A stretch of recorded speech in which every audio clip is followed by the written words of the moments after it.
Yo, yo. Hello.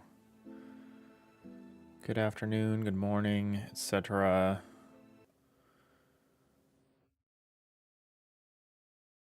Welcome to Game Dev. How's it going, everybody?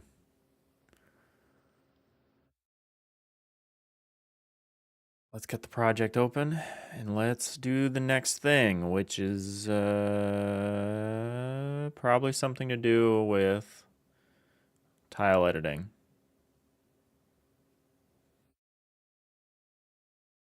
Would be my guess.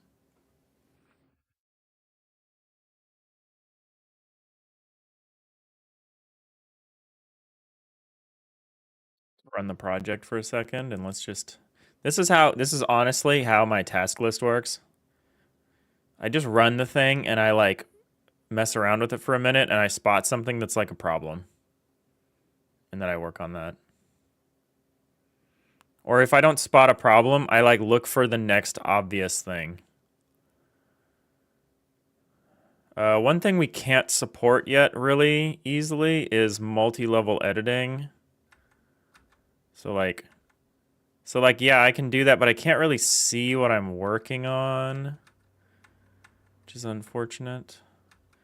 I need some way of being able to do that, because yeah, right now if I want to like be like, I'm gonna make multiple floors,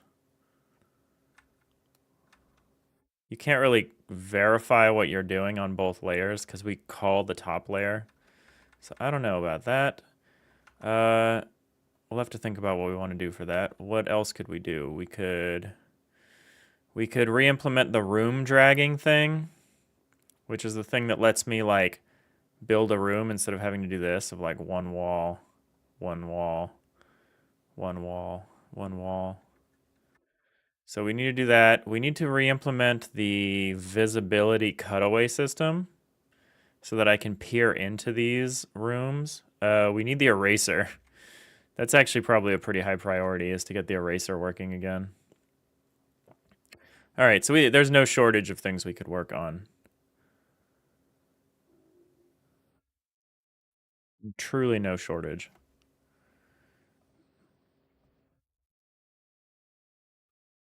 There's a bounty of things that we could be doing.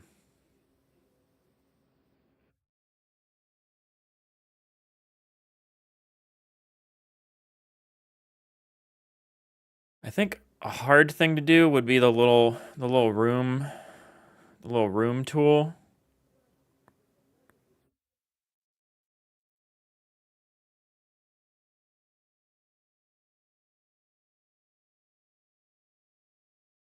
But maybe not. Maybe the room tool can actually be kind of simple.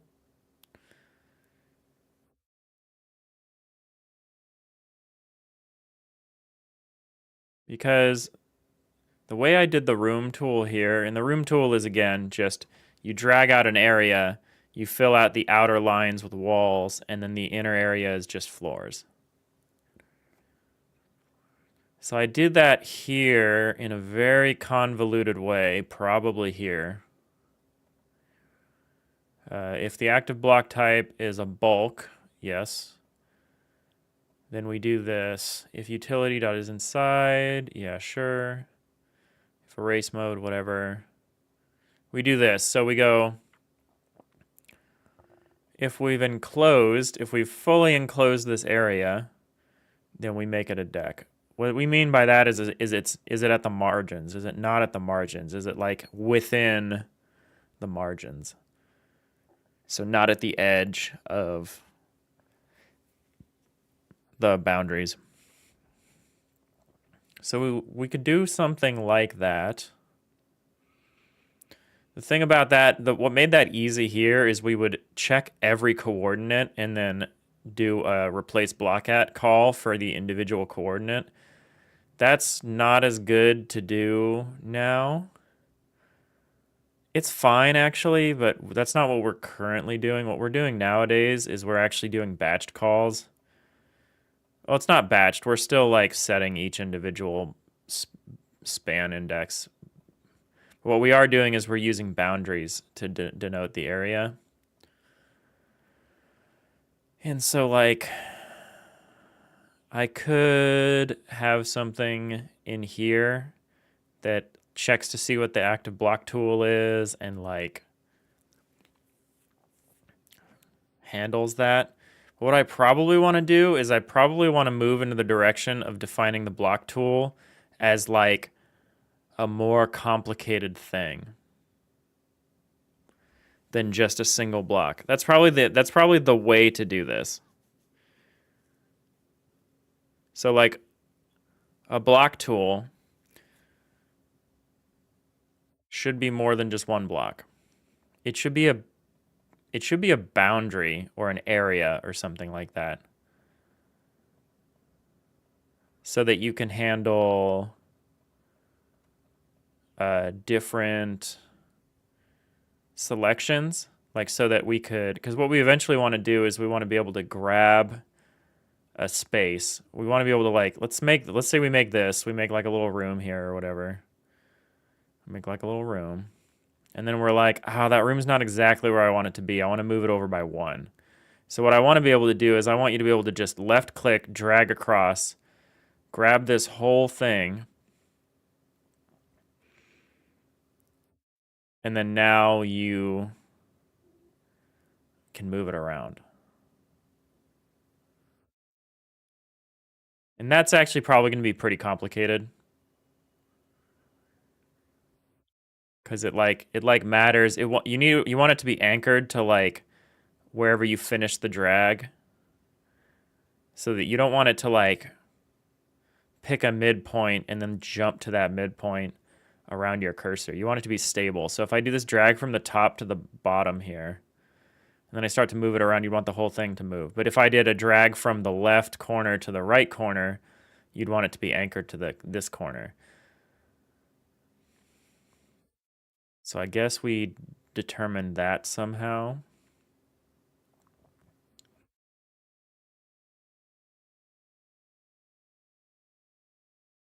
And then you could move it around and it would shift around. But what it would do is it would define your selection as all of the block data that's here. Like it would just save all of the block data in something. Probably just an array. Because it's local to the system that's running it. And then you can move it over. So I think that block tool, that like snapshot block tool, is where we want to do this party trick of like you're laying out a room, but it doesn't do this. It doesn't just fill with this block. It knows like you're using a wall block. So we want to just fill out. What it isn't doing though, then if we do it this way, is it's not filling in the floor. It would treat the floor as like compatible. Yeah, I'm not exactly sure how I want to do that.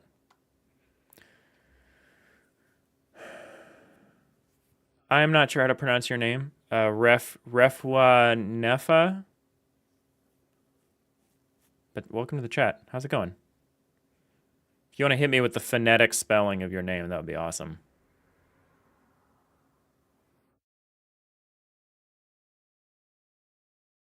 Well, we're working on a little isometric 3D kind of FTL-like game. We're working on an editing tool that will let us build out the levels for this game. So that's kind of what we're working on right now. But I hope you're having a great Thursday. Welcome into the chat.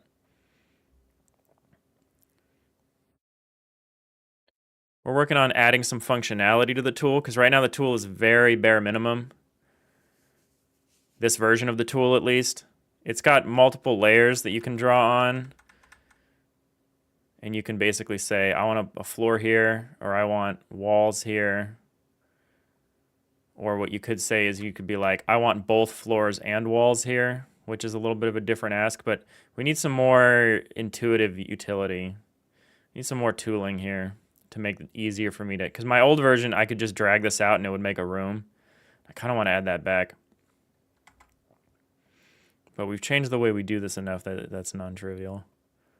Let's start with something easy. You start with something easy. When you start game dev for the day, you start with something easy, you get to pick up a win. We're going to try to do a racing. We're going to try to re-implement a racing. Thanks, Pheasant SC2. He's wishing that I have a great stream today. Appreciate that. So we're going to start with the easy thing of turning the eraser mode back on.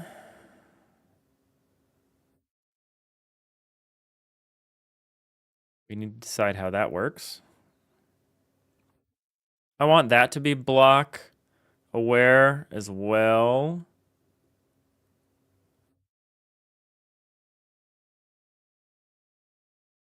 Means we might need a merge blocks rule or an erase blocks.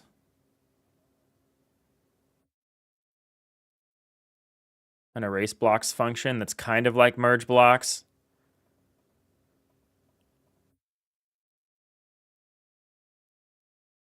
Where it like looks at the incoming block and the existing block and does some manipulation of them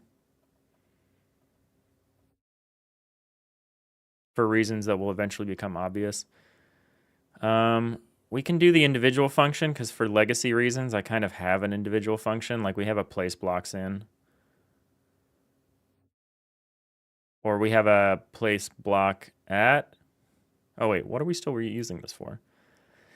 Oh, we're using this for the preview. Okay, so we're using preview block at and reveal block at for the preview. And then when we're actually placing blocks, we're using reveal inactive blocks. When are we using the full-on reveal blocks function? Where are we using this?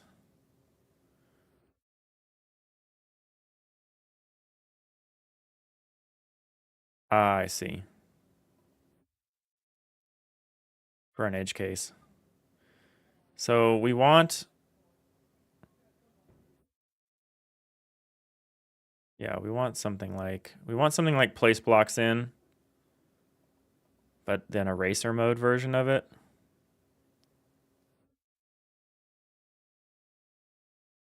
Let's just do that.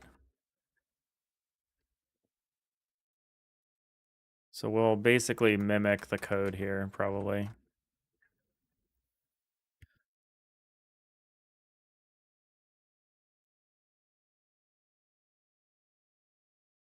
Block buffer, buffer.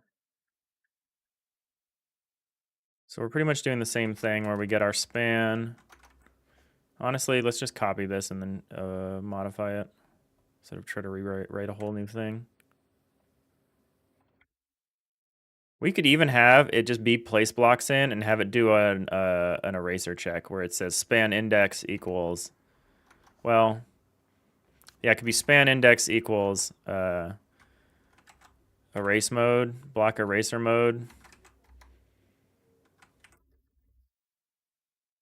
And then we say like erase blocks versus merge blocks.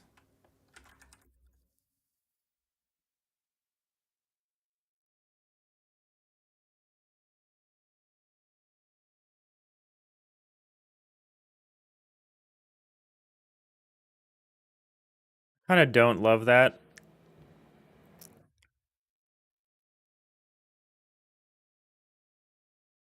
We're trying to avoid that kind of, we're trying to separate our cases out into like discrete things. Wow, I have way too many tabs open. Oh, and I closed the only tab that I was interested in. But yeah, we tried doing that yesterday where we unrolled some stuff where we were used to be handling it with a single for loop with like a bunch of calculations of like what we were dealing with. And then yesterday we kind of just unrolled it, or maybe the day before. This week we unrolled it. So we're dealing with every case individually, which is like uglier. It's like triggering like a code sense, a code smell for me. But only because it's like there is some duplication of code and it's inelegant and like you could simplify a lot of this stuff. But it is extensible, it is maintainable, it is understandable. It is a lot of good things. We're doing the same thing here with like a big switch statement, which I hate. I hate this. I hate what this looks like. But we're trying to just kind of caveman it here. We're trying to do the simple thing and not get preoccupied with like optimization at the moment. All right, close some tabs.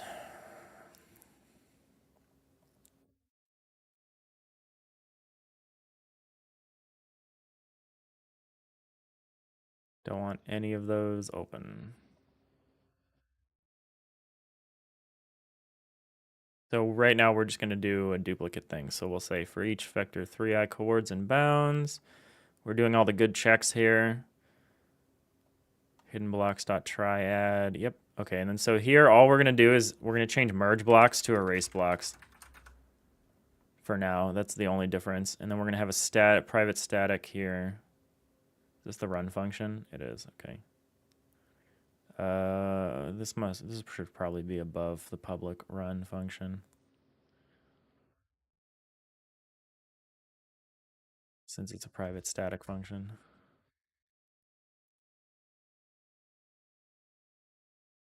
And we'll make another private static block, erase block. Why is it erase blocks plural? Right now it just handles a single block. Although I could imagine a world where it handles an array of blocks.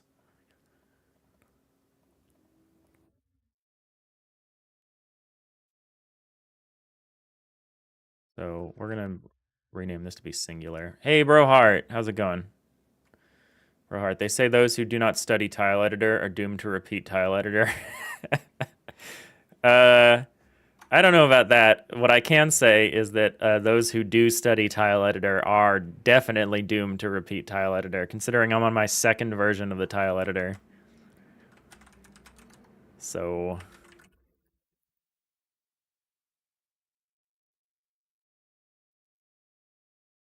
incoming block makes some, this should probably be like selected instead of incoming in this case, but I'm not going to change the naming right now. Instead of active block tool, we'll probably say something. Yeah, we could probably call this active instead of incoming.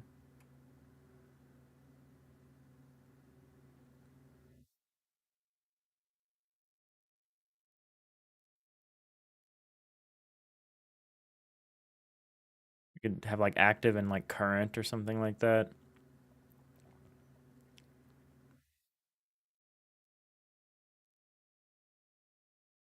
Third time is the charm. We're still on the second one, so yeah, you're probably right. All right, we'll switch based on the incoming dot form.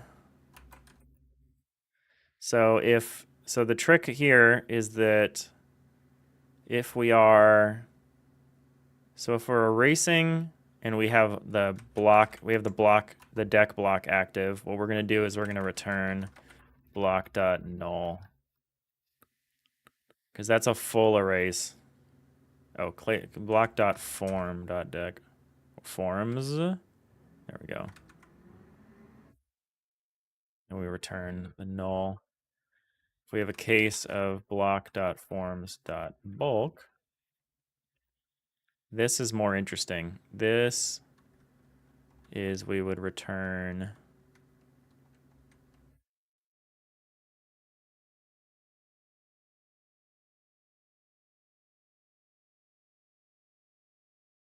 we want to return everything except block or door.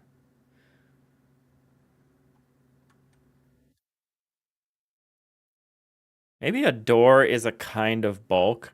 Maybe it's not bulk or door, or not bulk, or maybe bulk and door aren't exclusive. So I can specify like here's a bulk and it happens to be a door. That's kind of an interesting idea. Right now they're separate.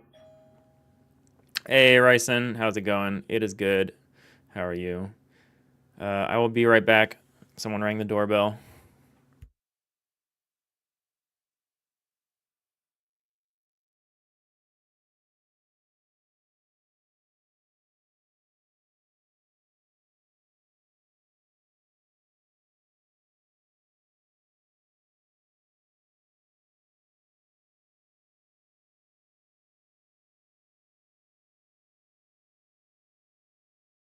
All right.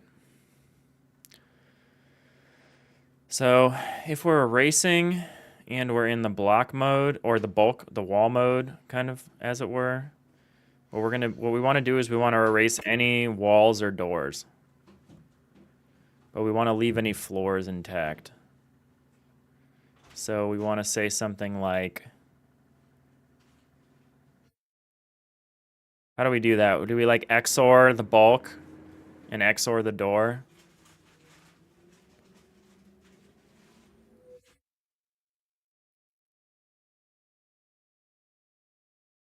If we say something like variable outgoing block outgoing.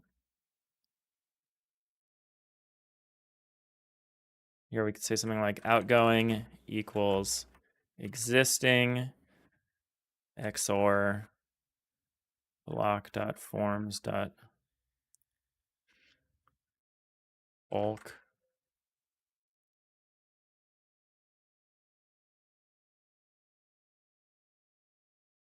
Oh, existing.form.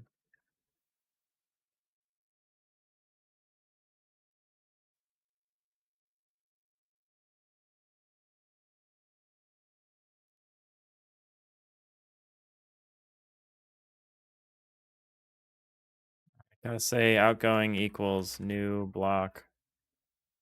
Maybe it's just return. Return new block. Existing. It should probably be like existing. What we should do is we should return existing with form equals existing.form XORed with the bulk. Like that, something like that. Ryson doing well, no catastrophes today at least. That's good. That is good to hear.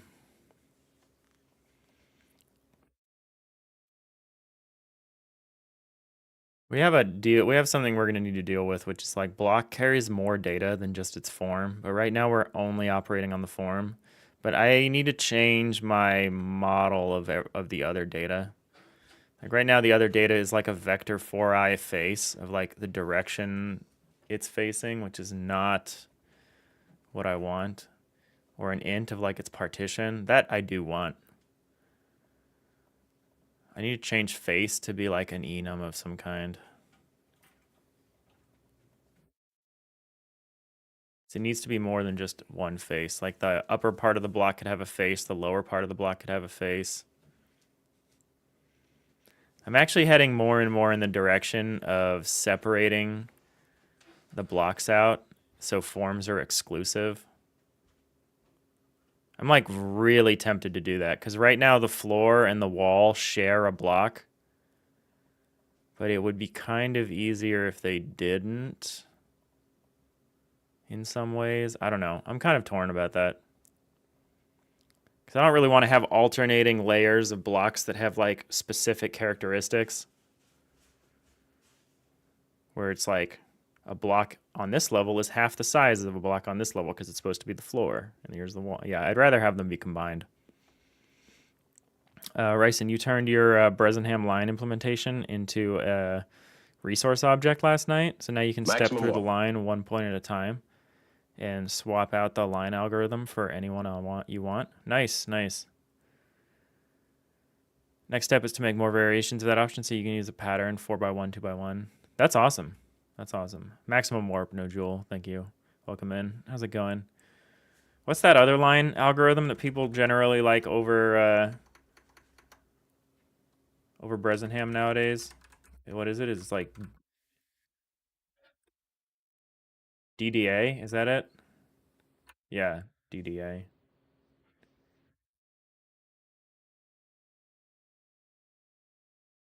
Yeah, when are you gonna add support for DDA?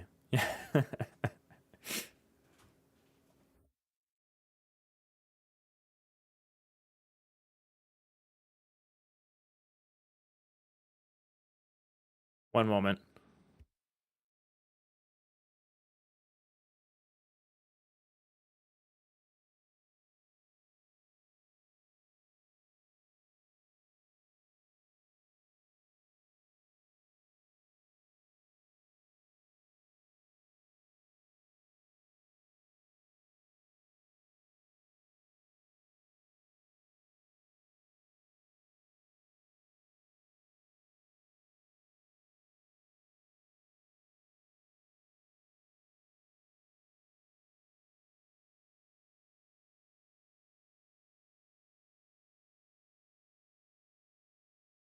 Sorry, everyone.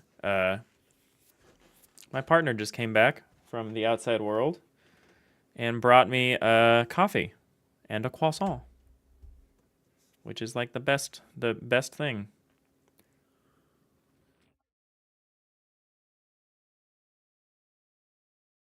Coffee and croissant.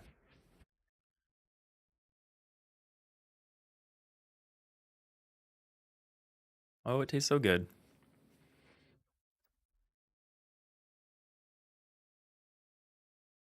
I think I made it very clear that I get like hangry during these streams. I think she's trying to help with that, assist with that, which is very appreciated.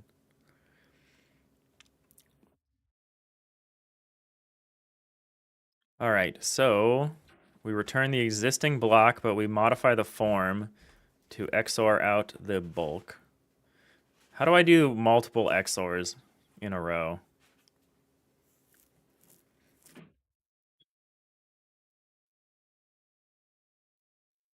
Like if I want to do multiple things, do I do like this? Block.forms.door. Like if I want to XOR out both bulks and doors, do I do it like that? Or I XOR both of these bit flags simultaneously?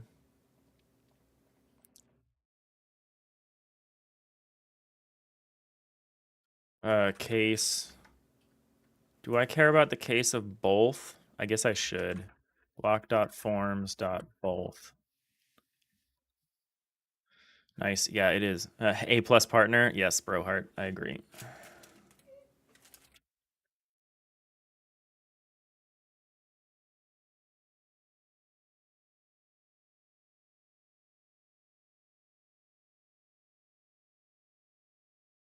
How's your family doing? Are you still spending a lot of time in the NICU?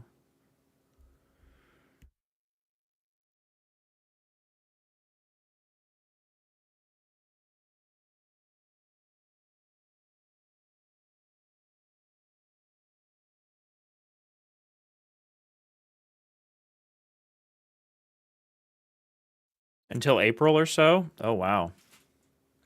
Has little tiny lungs, but they're doing well. That's awesome. It's great they're doing well. But that's a long time.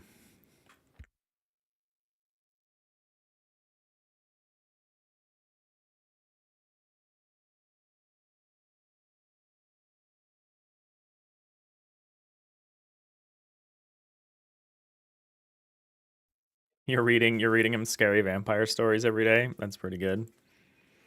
Your partner's reading him Harry Potter. Nice.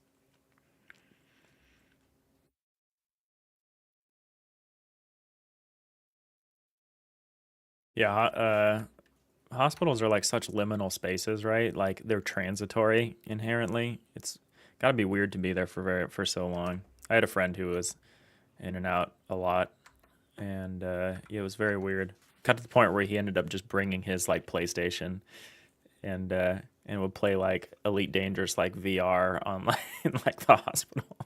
It was funny stuff. You kind of yeah, there's not much to do in there otherwise, right? Yeah, reading's a good one. So if we have both, then we want to do the same thing as that case, right? Can we just define, can we define it like this? Case block dot forms dot both.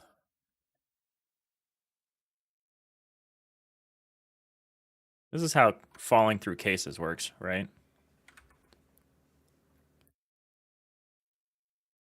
Let's add the default.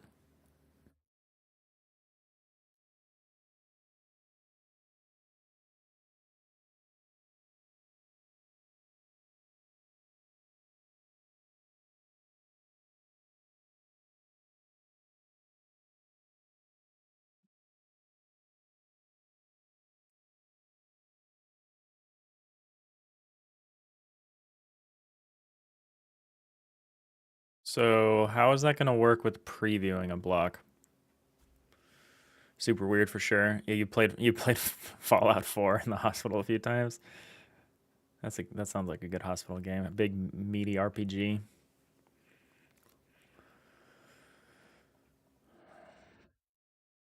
All right, so this should work for placing blocks. It's not going to work for uh, previewing. So I need to address the strange use case that is a preview. Because it's actually going to be very different. Oh, race blocks does not exist. Well, here I go calling functions that don't exist.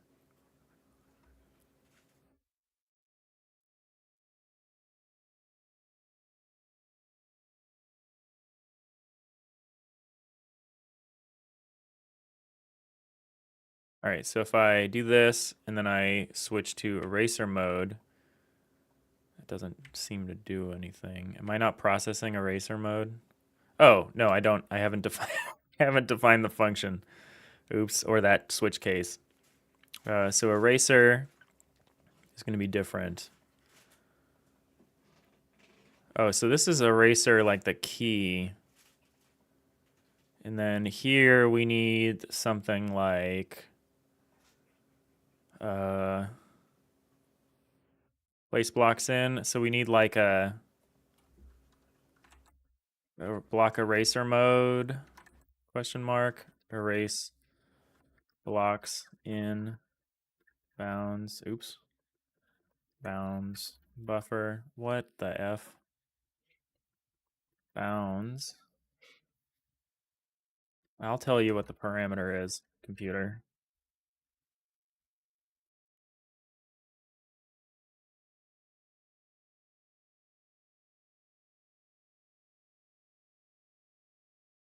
Oh, can I not do a ternary like uh function execution? I feel like I can.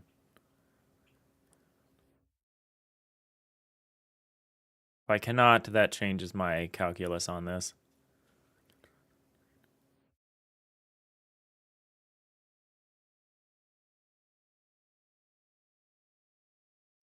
I would like to be able to change entire regions of the span instead of having to do this individually. That'd be kind of cool.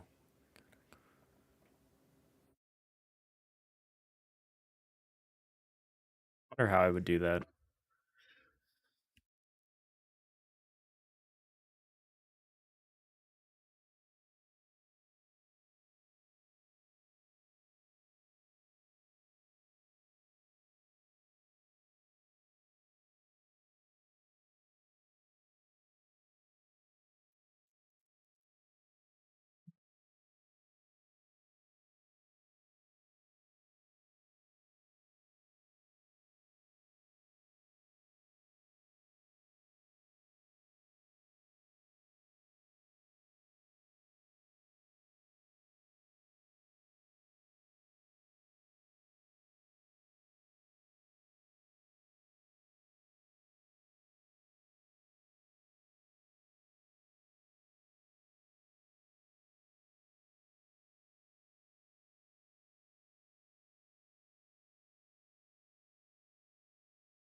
Kind of silly that I have to write it this way and I can't just use a ternary. I have to write if this, this, else this.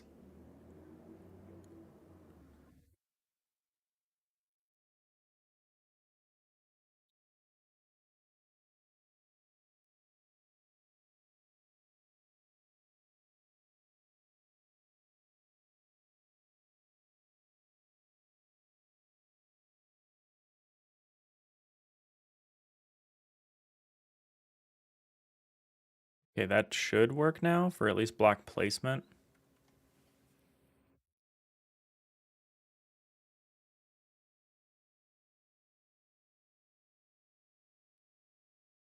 Okay. All right, we got erasing going. What about erasing for like the higher levels that I've talked about? So if we switch back, we switch to this tool, and then we do this, and then we switch to eraser for this. Oh my lord, what is that?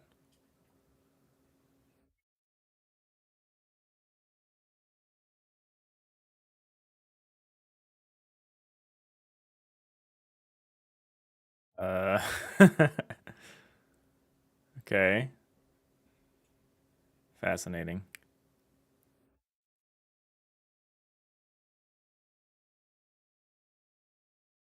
Oh, it's going back and forth. I don't understand, but I think I know where this is happening. I don't know what's happening, but I think I do know where.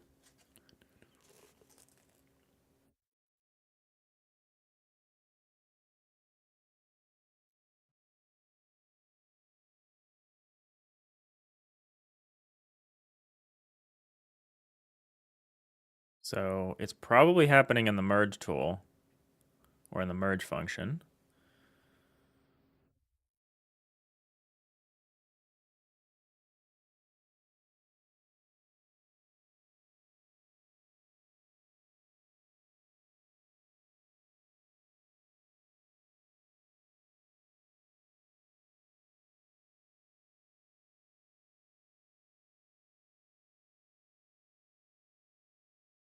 Leandro, hey, are we winning? Not at the moment. This is driving me insane. I need to move my camera a little bit. There we go. I could see a sliver of the outside world. Oh, I can still see it.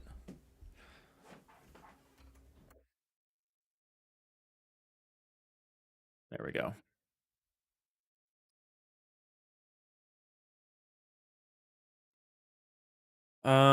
I guess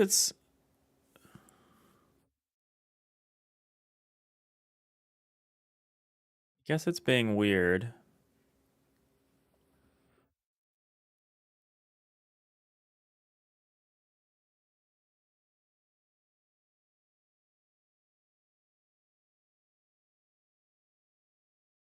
Are we not handling the empty case, which is part of our problem?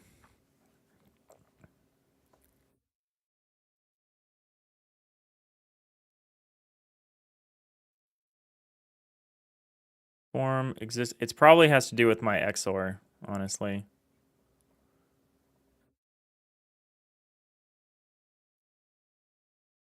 Oh, XOR is not the right thing because it's flipping it off when it is, and it's flipping it on when it isn't. Uh,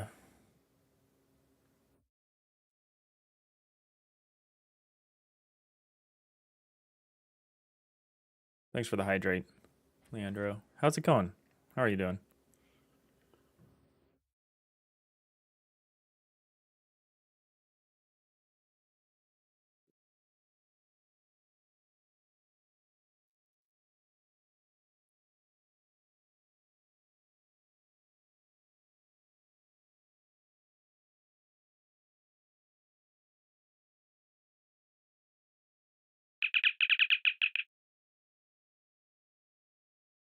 All right, let's review our bitwise operators here.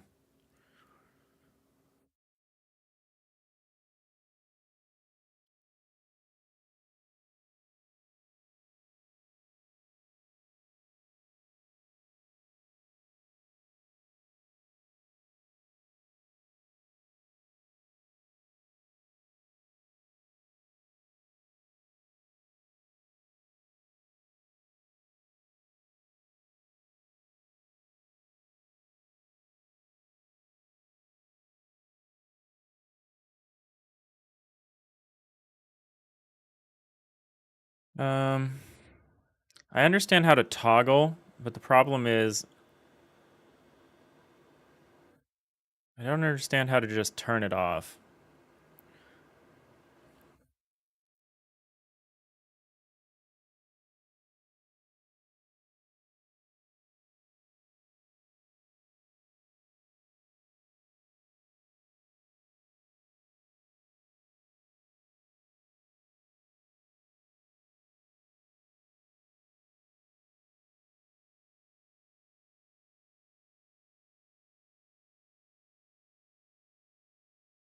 What's the tilde thing do? Or not the approximately? I don't know what that's called. The wavy one. What does that one do? Complement. Reverses each bit. Oh.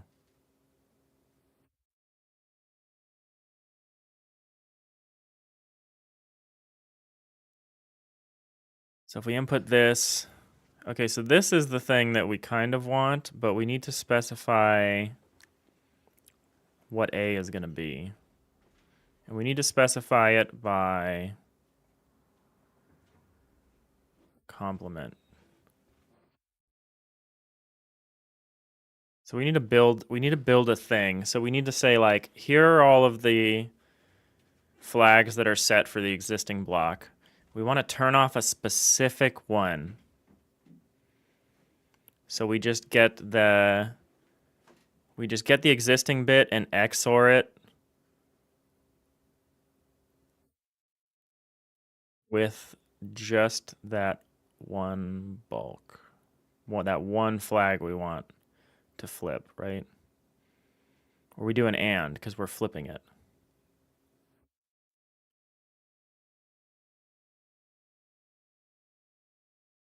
God, I'm not good at bitwise.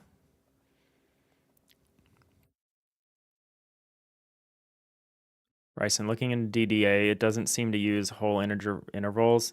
You could be mistaken. It doesn't seem to fit the pixel art. No, it's not. Sorry, I was being a jerk. Leandro, you're back to work after the holidays. Oh, damn, aren't we all?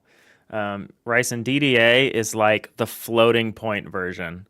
It's like the version that people use when they're doing like stuff on the GPU, right? Like that's my understanding of what what DDA is versus Bresenham.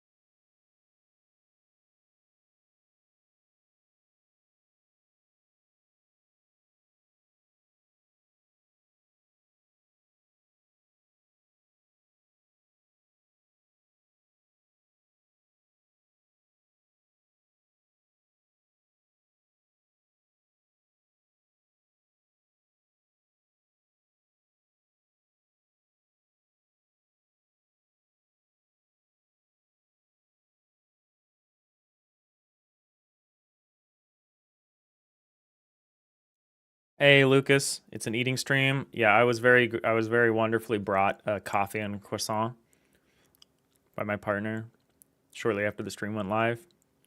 These things are best consumed hot. So yeah, this is an eating stream. Sorry. How are you doing, Lucas? It's been a minute.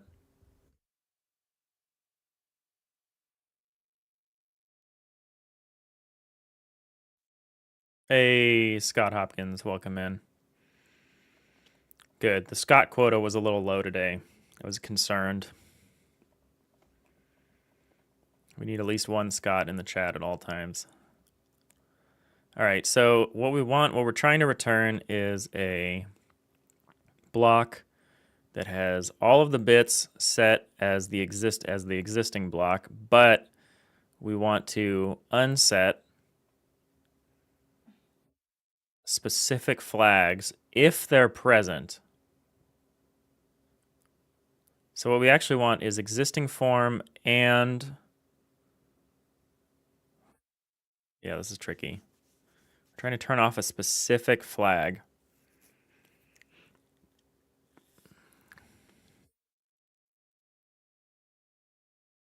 Can't just XOR it because then it's just flipping all the time.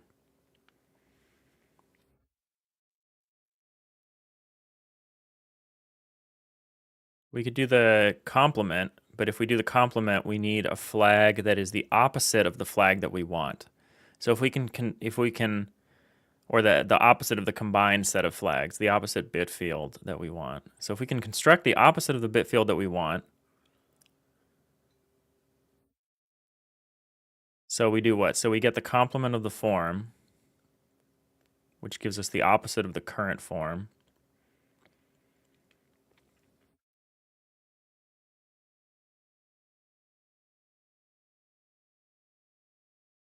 And then so if we have a bulk, it'll be 0.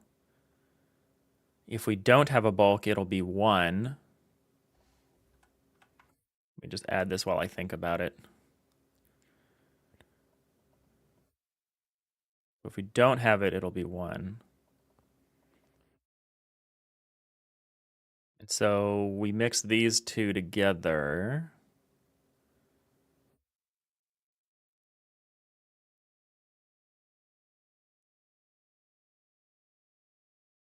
So we and them?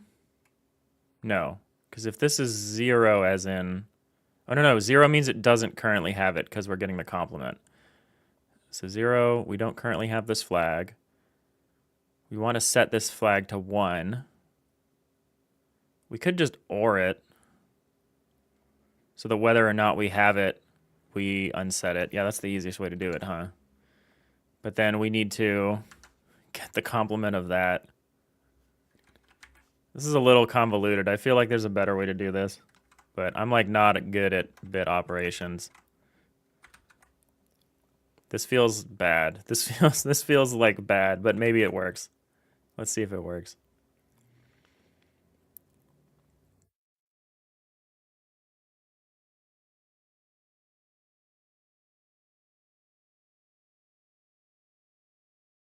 Oh, it works. All right. Well, it may be dumb, but it functions. So that's all we need. It erases the wall while leaving the floor, which is what we want to see. And it should also do that if we select this tool. Although arguably, I think if we select this tool, it should erase the whole thing. I don't know. This one erases the whole thing. So if you're erasing the floor, it erases the floor and everything above it.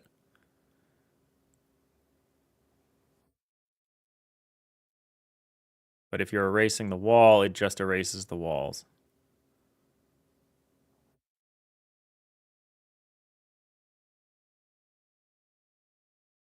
All right. And then this one, I guess this one is the same. Although maybe it should act the same as the floor. I don't know.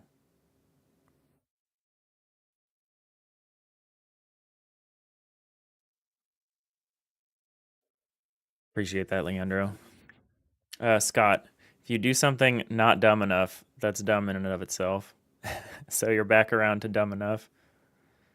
No, the where our design mentality now, since starting this week, because I get away from this because I have a code aesthetic. I think everyone has a code aesthetic, right? They have like they have. I mean, it's often called a code smell, but like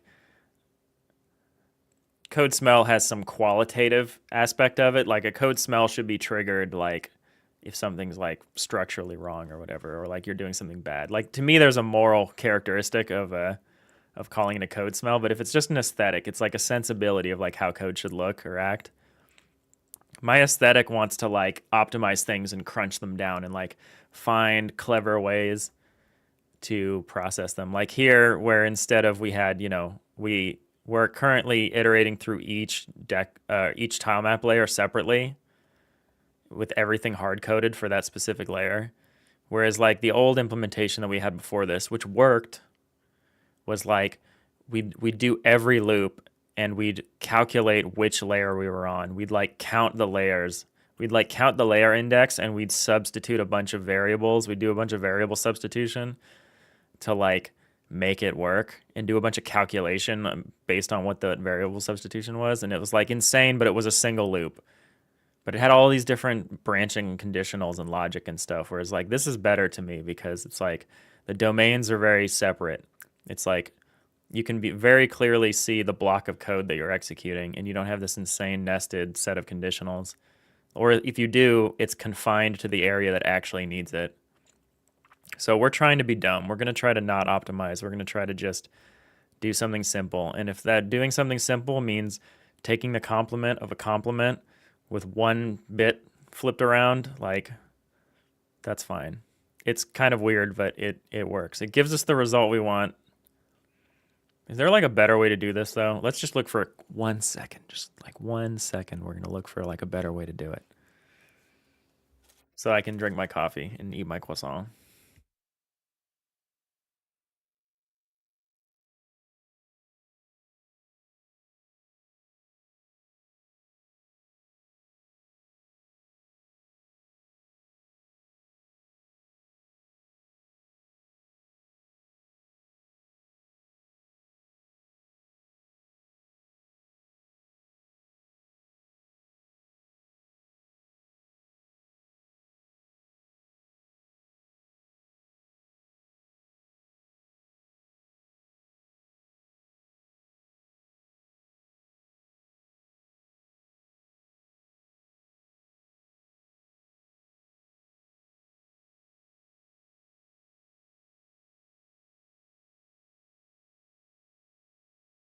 Oh, Wesley Coder, if you're still here, thanks for the follow. I'm sorry I didn't notice that.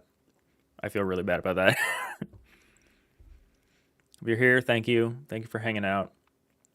Thank you for following. If you're still here, I would love to hear how you are. If you're working on anything, because you got Coder in your name, I'd be interested. If I missed my shot, damn. Try to get you next time.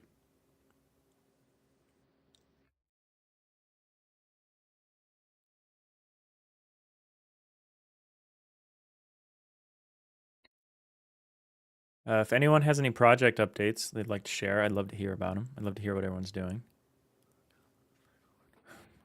Scott, are you willing to explain that compliment thing one more time? You're zoned out. Yes. So what we're doing is we're our blocks have this bit field of forms, right? And it's like all the forms that exist on the block. So it might be a deck, it might be a bulk, it might be both. There's also other ones like door, and like eventually we'll add like decoration and stuff like that.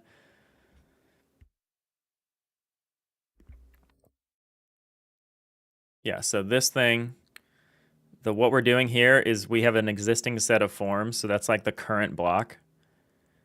And we have the incoming form, which is, in the case of the erase block, it's like the block that's actively selected, but we're in erase mode, so it's a little different. I want to change incoming to like active, I think would be a good thing to do. Let's do that now. We're going to call this active, and we're going to call this current.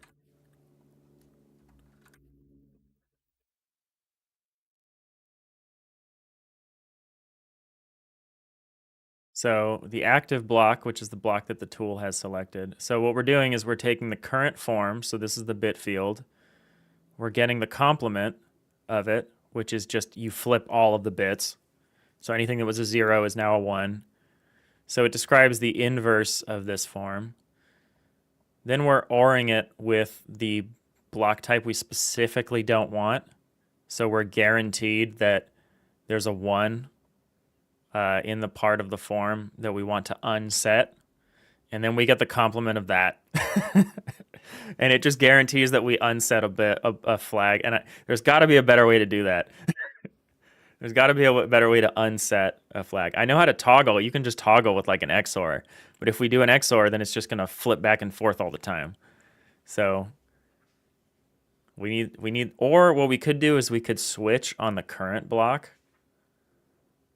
If we switched on the current block, we could maybe use an XOR because the bulk would only show up. Yeah, I don't know. But this seems really dumb, but getting the complement of the complement seems to be working. Rex, you're new here, like 30 seconds new. Oh, wow. Let me go to the home screen. Saw you're making an FTL-like. FTL is one of your favorite games of all time. Can you describe your game and when we might see it? Yeah, so we're doing like an isometric 3D version of this game. Of FTL. We're trying to do like an isometric 3D. It's if you're familiar with the subset game's follow-up to FTL, Into the Breach, it's probably going to be a little more like that in terms of I'm thinking it's going to be turn-based, and it's more of this kind of isometric grid. We're still really early on, so when you're going to see it, like when you could play it, I don't know. I would like to have like a minimum. I'd like to have a single ship combat with like people running around and like using systems and stuff. I would love to have that by the end of the year. No one will be able to play it, but you'll be able to see it on stream or in a VOD. Hopefully, I would like to have something like that by the end of the year, but this is probably like a 5-year mission. You know what I mean?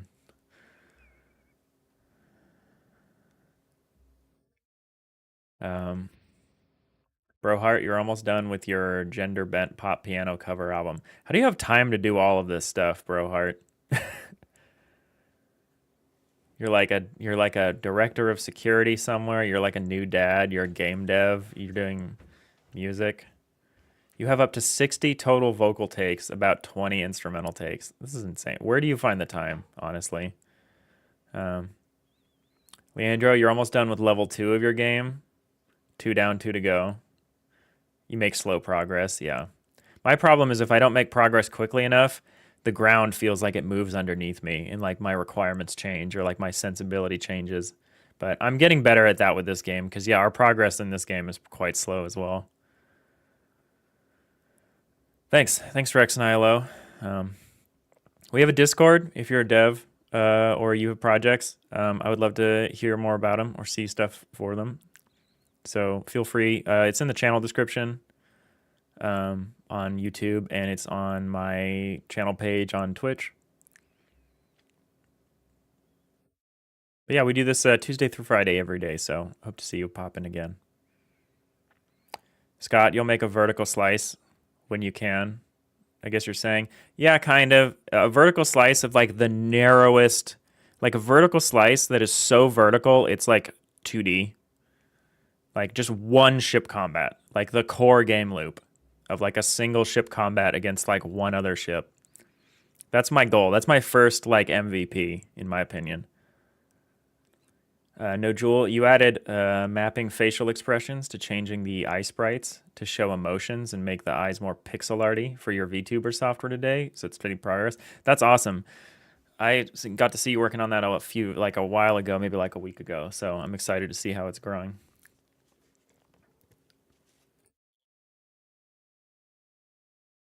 Brohart, you usually have detailed design documents even for like music or book projects. Oh, okay. So you do some like upfront design stuff. You're pretty good at estimating and managing projects and making the scope really small. That's why you're a director of something, and I'm I'm over here.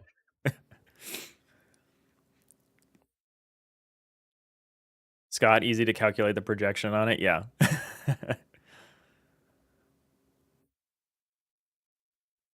All right. So this works. This is horrible, but it works, and that's the kind of thing we like to see.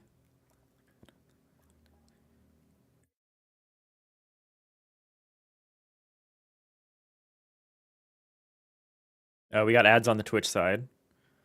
Rex, have you made other games, or am I learning on this project? I've made small games. I've done game jams. I've worked on bigger games, but none of them have ever come out. I did that in Unity for like I was a Unity hobbyist developer for like about 15 years. So mostly personal projects or entirely personal projects, I should say, or failed projects in the case of anything bigger. I moved to Godot about a year and a half ago, and in Godot, I've so far done a couple of game jams. I'm hoping to do another one in a couple months. But this is the first big commercial project that seems to have any chance of getting traction. People seem interested in it, and the lesson for me was pick a thing that everyone loves and put the word like at the end of it, which seems like an obvious lesson in hindsight in the world of roguelikes that we are currently in.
What I need to do is I need to define like operators for the block. I need like plus and minus operators for the block so that I can say like I want this block minus this block.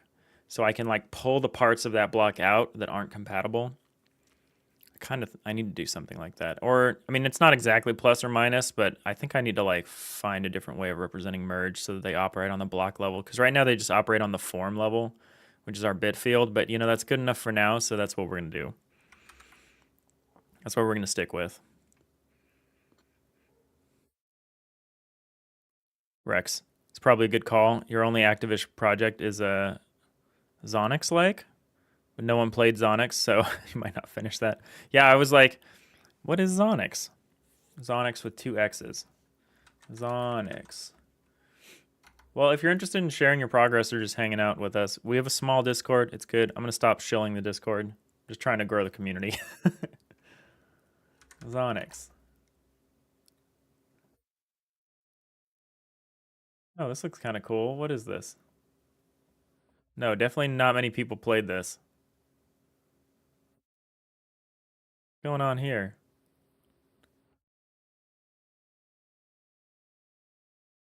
Oh. Oh, I've played kind of games like this, where you are defining areas, where you're like painting areas. I feel like I've definitely played games like that. Usually like web games.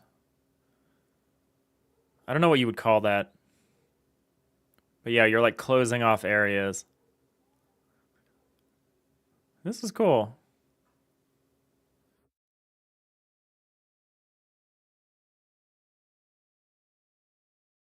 Huh, Zonix. Oh, this is already the remake of a classic old school hit from the 80s. Oh, I probably just played the original Zonix then, huh?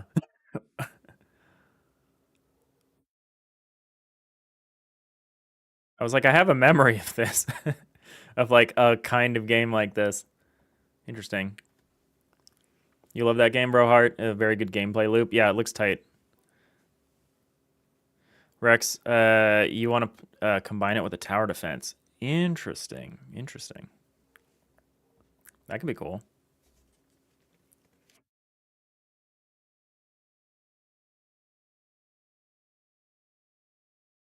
All right. Well, we did the easy thing. We made an erase block function that works. What I want to do is I want to fix the preview block. I feel like the preview block is too much of an edge case.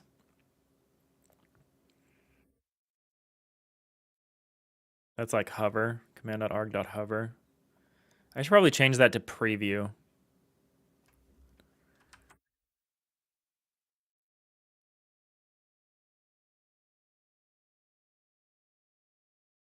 It's not really a preview though. It's just like a temp placement. We want preview to be a lot like place. The thing is, it needs to like... So preview block is really just place block at, not place blocks in. Because at the moment, it's just one spot. So I'm going to rename this place block at. Because right now it's a single coordinate, but that's also going to change. So we're going to deprecate this eventually. So let's also do an erase block at, so we can just have a single erase.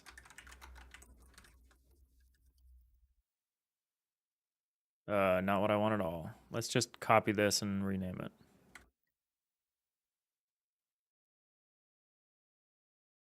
Again, I could probably do this with like a parameter, but we'll get to that. Leandro, you prefer Godot's community? You can reach out to the XR contributors and ask for help directly, give suggestions, test, etc. Yeah, it's a really good community for sure. If you're saying you like it better than Unity, I get it. I found the Unity people very helpful and really nice. I was pretty active on the forums for like all the dots ECS stuff. I was very interested in all that stuff that Unity was doing. And people were pretty engaged there, including the people that worked there. It's one of those things where it's like, I don't really have beef with like the people actually working on the engine. I have like beef with the other people. And Godot, the other people at Godot, like the business people, the foundation, they're pretty incredible. But maybe that's just part of the inherent difference of having a foundation rather than like a private equity-backed corporation.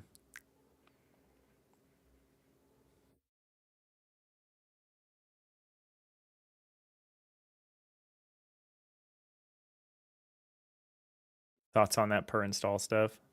None, no complex or interesting thoughts. It was insane. They were insane to try it. Um, I know it doubled the Godot install base overnight, about half of which they've kept, and half of which have done whatever. They've either went back to Unity or went somewhere else. So a great moment for Godot, if nothing else.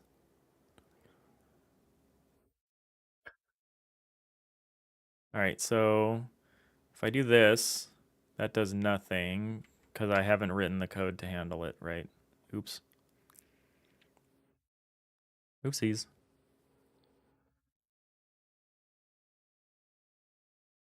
Why do we pass this? Oh, right, okay.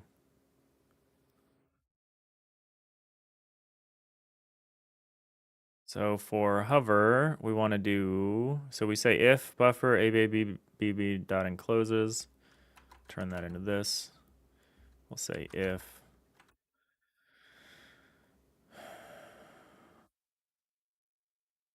block eraser mode, erase block at coords buffer, else.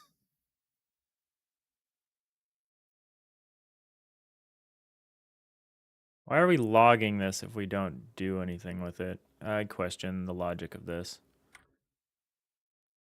I don't think I should record the logs of a preview, of a block preview movement. It's really weird because we're not really previewing, we're just placing the thing. Okay, it works. So I just flipped. I flipped from oh, this doesn't do anything. This should do something. If I'm just flipping the thing now and not moving. We need to make sure we rerun that when we do that so you can tell. But yeah, this works. We can just erase now. And we also have the preview. So if we put these here and then we switch, yeah, we can just preview what it would look like to erase that block with that. Okay, and it obeys the rules of the block erase for that specific tool, so that's great. All right, so that works. The one issue we have is we need to redo that. So for this, we need the same check here. We need if block eraser mode, place block at there, or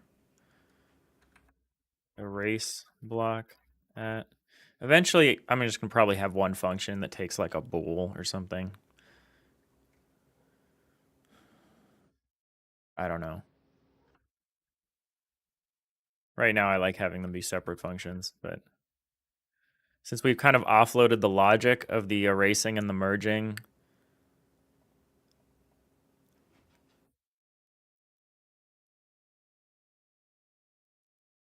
probably do something different. So, oh, I need to also pass in the buffer.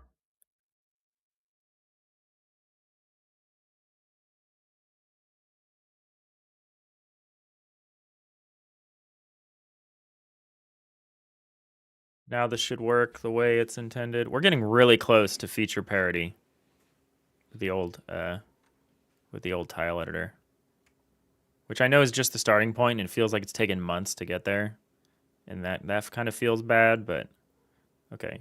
So now if I'm just out here and I just flip, okay, it shows and disappears. Okay, so that's what I wanted.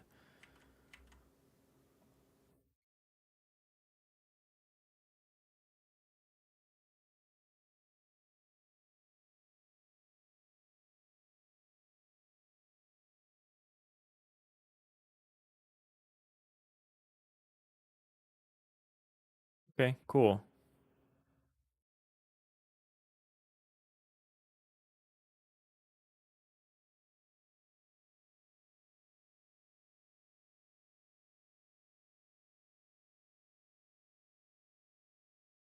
I do need to add like guides that kind of show you like I need to add some guides that kind of show you what you're interacting with. Like when you're doing these drag motions. I mean, I guess maybe not for this case, but like for an erase, maybe you want to be able to see. Oh, what just happened there? So we do this.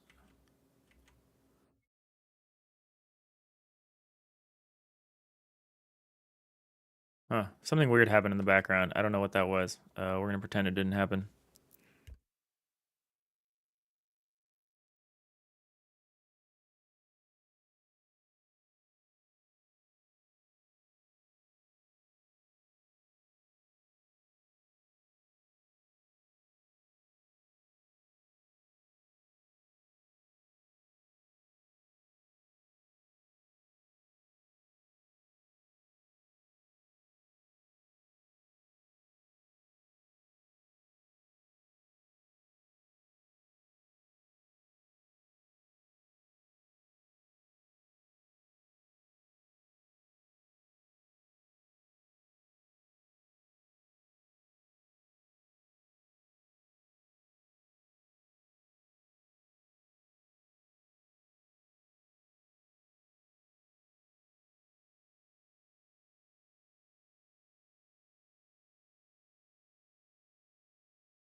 All right. So what I want to do I want to do the trick. I want to do the the parlor trick of like dragging out entire rooms. And I want to do that by using like a little unique thing. So right now we have encloses. I want like an on edge check.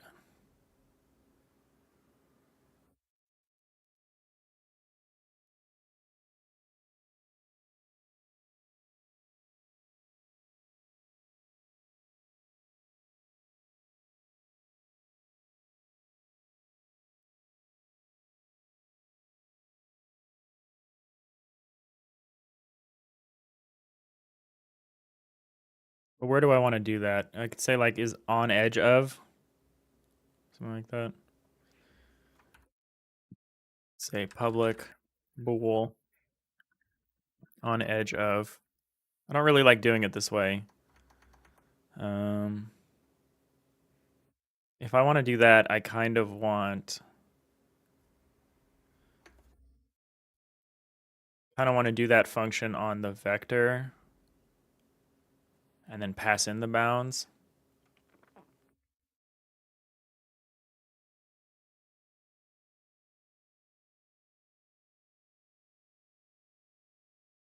Can do that.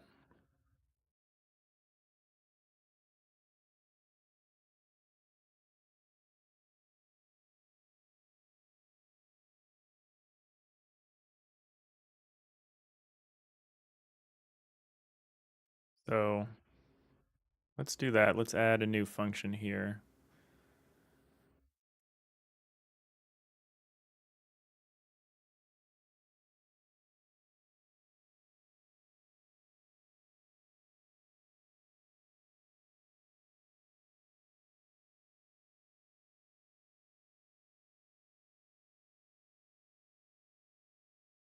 So we'll add public bool on edge of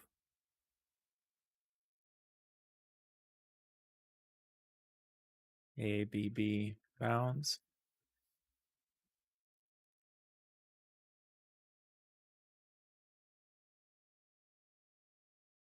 So what we're going to do is so if we want to check to see if a vector is on the edge of a boundary, we're going to say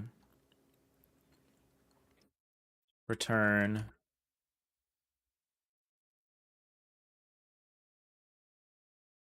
this is equal to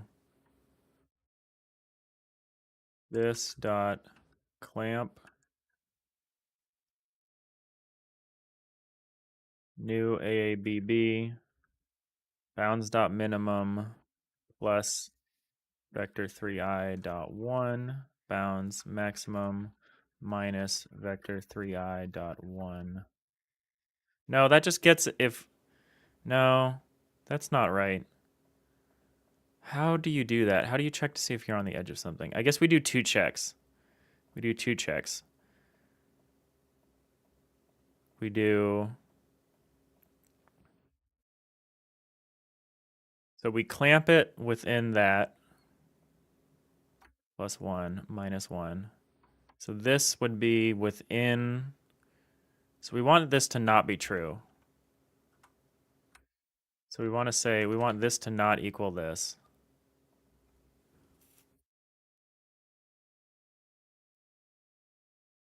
So that's one, but we also want it to equal clamp bounds. So we want, if we clamp the bounds, we want that to be true, because that's just, are we enclosed within this AABB? But we also want to make sure that we aren't too far within. So we do another bounds check with the minimum +1 and the maximum -1. So we make sure we're not within this inner part of the AABB, but we want to still be within the AABB, like overall. Okay, this would work. This should be fine.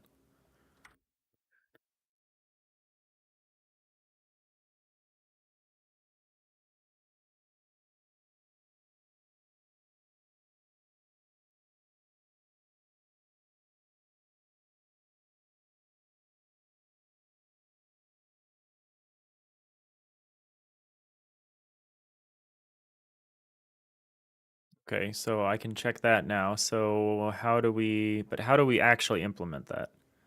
Because here what we previously do is we do that check to make sure that we were on the edge, and then we would pass in a different block. So we wouldn't just use whatever the active block tool is, we'd pass in a different block. Maybe what we could do is use that check while we're iterating through the boundaries. Hmm. But now we're talking about operating on the whole set. We're talking about like analyzing, or we're talking about doing a different thing for each coordinate based on some condition,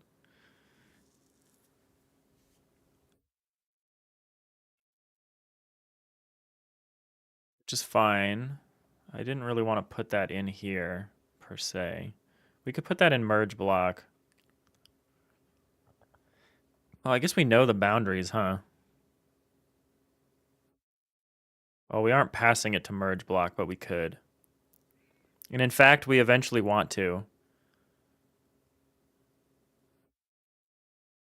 Merge blocks might end up just being here. Or merge block might be happening on a lower level than this. So we check to see. So we are enclosed.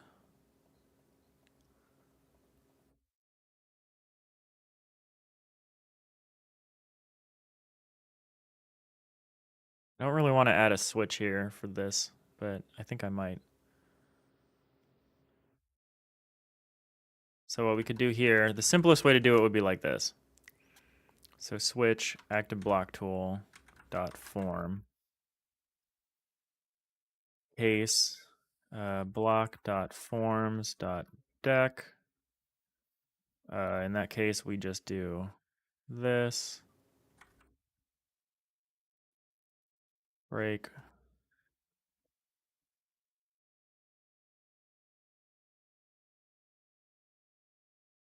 If the case is, I love how it just makes stuff up. It's just constantly. It could just read what like what the enum options are and just iterate down through them, but it just guesses. The machine learning, the foolishness of the machine. All right, so in this case, we're actually doing something more interesting. So in this case, we're doing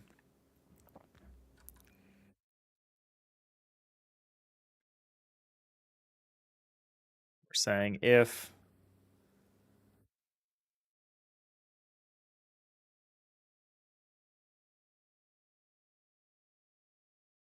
coords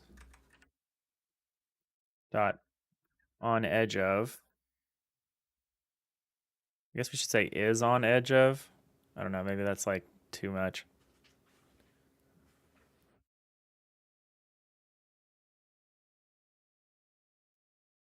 I think that's fine. So if we're at the edge of the boundary, then we call this. Well, what we do is we call this. Actually, we can do this as a ternary because we're doing an assignment. So we can say span is equals coords dot on edge of bounds question mark. If it is, we pass through block dot deck, or we pass through the bulk. Otherwise, why is there a, oh, I see. Otherwise, we pass through the deck. We're gonna need to change this. Where's this parentheses from? Oh.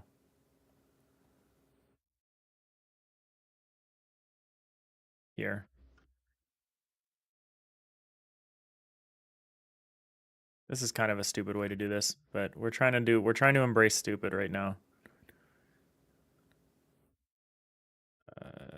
Deck.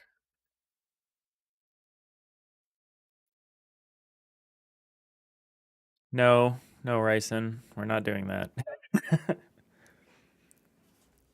Points for creativity.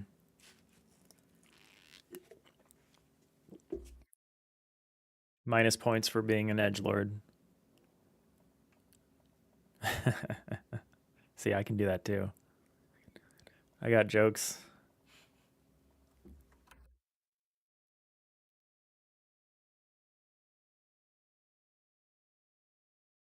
All right. We want this to capture bulk and both.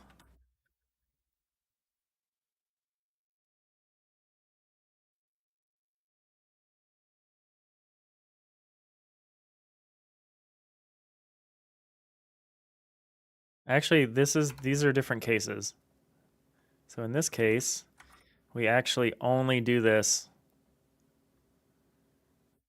We say if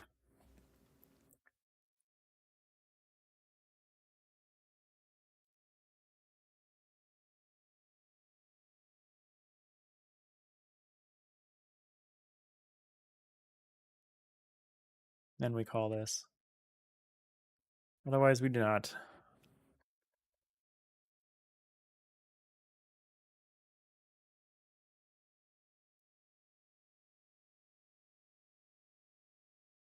Default.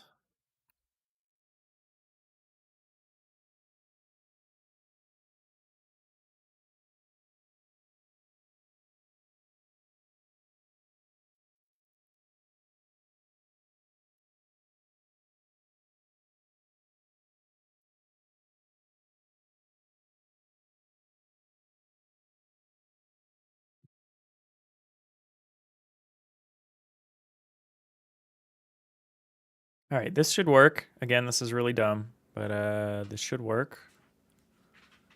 Famous words.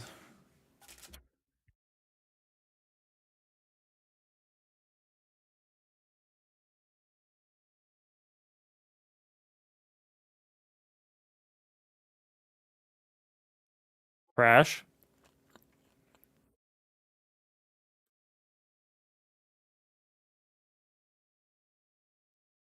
Three cannot be greater than one. What?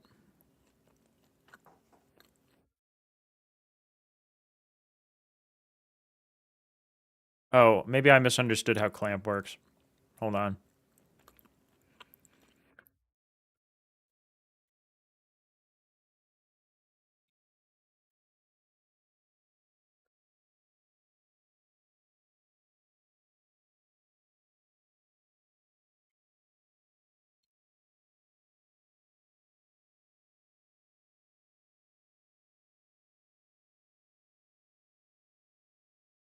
When we do a bounds check, we clamp based on the bounds minimum and maximum.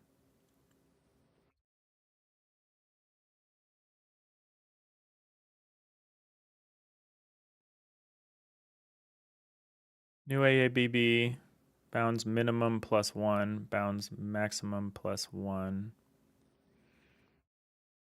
Oh, what if minimum and maximum are like, oh, I need to do a little more work on this. This fails when minimum and maximum are both the same. So we need to say like if bounds.size is equal to size of vector 3, yeah, if is equal to 1, then we just return true because that's always true. Or we don't return true, we just return this. Otherwise, we return this.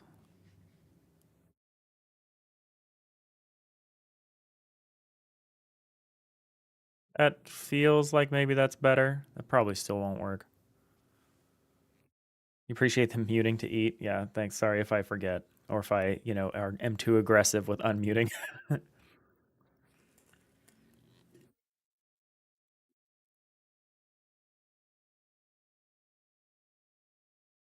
Crash. Okay, I don't understand currently. So what do we got? So max is 1 2 wait. Max is 124 and minimum is 246. How? How is that happening? Minimum is 246, maximum is 124. Size is 0, -1, -1. Oh, is this if any dimension? If any dimension is 1, then we're always on the edge of it. Right, right, right.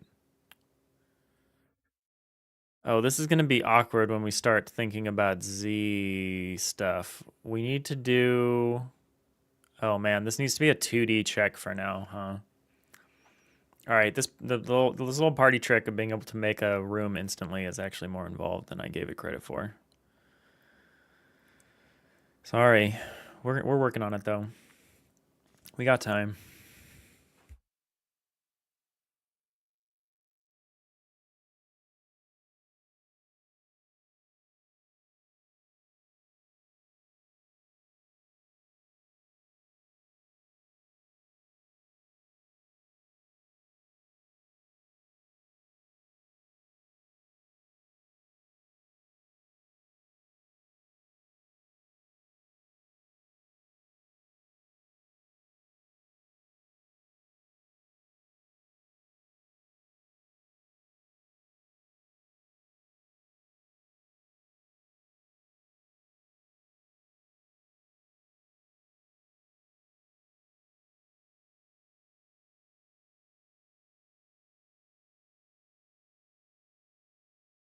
I need an any function, kind of.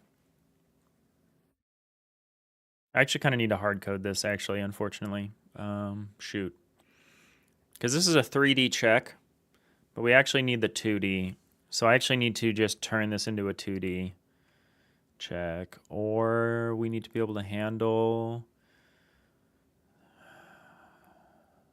Because what this should actually do is not just make walls. This should actually also add the ceiling. In certain cases.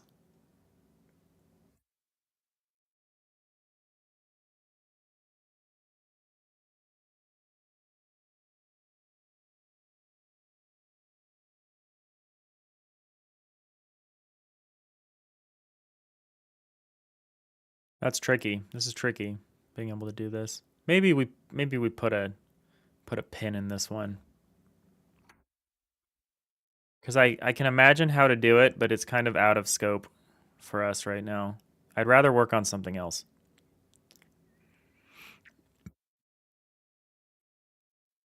It's a little awkward that I have to just manually drag out the walls. What I do want to do, this is actually something I want to do. I kind of want to limit the wall to be like, I want you to not be able to do this.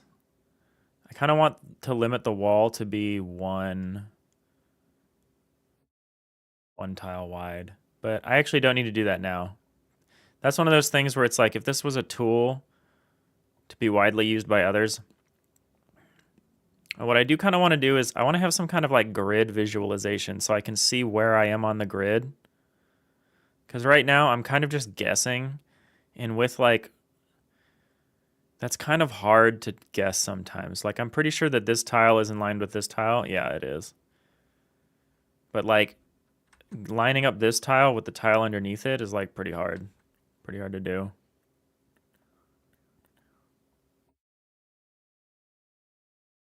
Wait, what? Oh yeah, I just I just punked myself with the perspective here. Yeah, I need some kind of line drawing thing that helps me out with the perspective.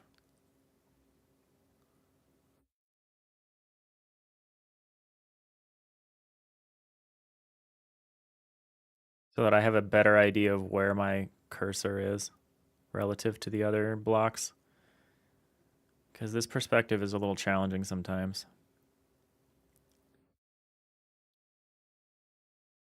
What I also need to do, and what I think is actually a higher priority for me, is the visibility system. I kind of want to do the visibility system like now, so that if I draw this shape out and I cursor in, I can actually see inside, like I actually knock the walls down. Kind of want to do that. Feel like that's a high priority. Another high priority is to be able to handle active blocks. The active block tool that consists of more than one block, like having the select and move stuff. But I feel like select and move is not as high a priority. Oh, we also need to do the flood fill algorithm. Let's do the flood fill first, maybe? I feel like the flood fill is going to be a huge pain in the butt. Ryson, limit it to be a line tool instead of a rect tool. Yeah, that's probably the way I'll do it. Force it to be a line tool when you're in that mode, when you're in wall placing mode. That's probably the way to do it.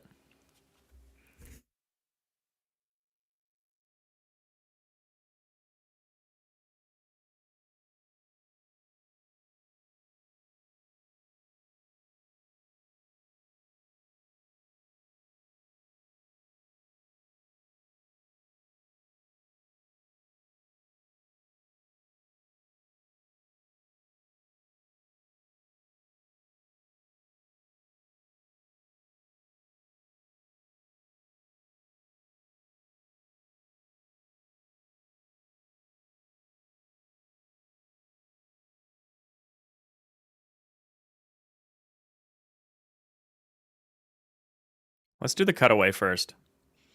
I do want to do the flood fill, the like partition system.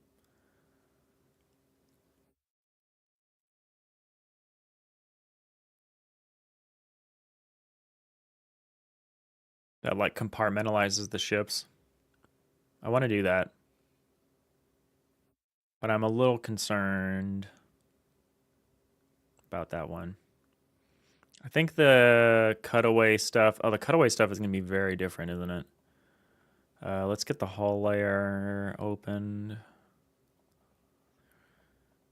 So the old tool had a really nice little system for hiding blocks between the cursor and the camera so that you could look through walls and stuff.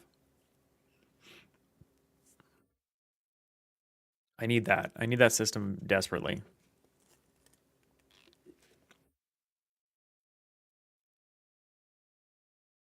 But the way we did that in Godot was that we did it using cell modulation. So we'd modulate the cell tile to be like invisible, basically. I don't want to do that again because that seems to have some engine side consequences, and it also means updating the tile map like constantly, which I guess is fine. We're going to be doing that anyway. But I want to do it on the tile system side. So I basically want to, what we're going to do is we're just going to not send that tile info over if the visibility cutaway system has decided to do that.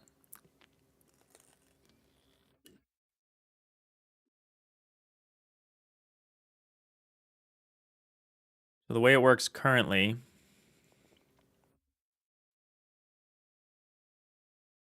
we basically keep track of a dictionary of all the tiles that we've cut away. And we have this like double buffer kind of thing where if it's been marked for cutaway, we add it to the dictionary. If it's If it's going to be cut away, we mark it as true. If it should be no longer cut away, we mark it as false so that we can update it in the modulator. And then if it's already been modulated correctly, then we just erase it from the dictionary. So like that's how we do it here. We could still do it as a dictionary on the tile system thing. I kind of like that. I kind of like doing this as a single system where we have some system collections like these hull and tile dictionaries that we just hold on to, so that we have basically this working memory that we're using on a given frame for a given object, but we're like not holding on to it. We're just recalculating it because that's like easier. Um, so we could call this like a read-only dictionary. So this would be a dictionary of keys. Is this just a hash set? Do we actually not need a value for associated with this? What would the value be?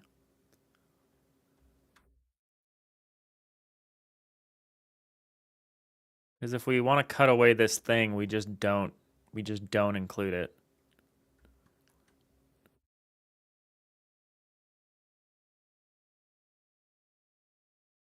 I think it can be a hash set.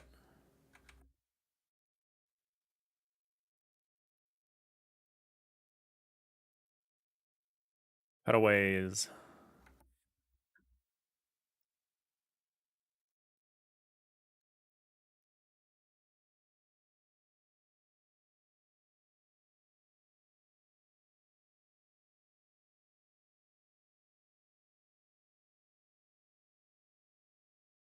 So what is the criteria by which a tile gets cut away? So we have this cutaway tile start point. Where is start point defined? Who calls this function? Whose function is this? Here's the part where I scrutinize code that's like 7 or 8 months old that I haven't touched. Who used to do this? It must have been here in the star doc somewhere, right?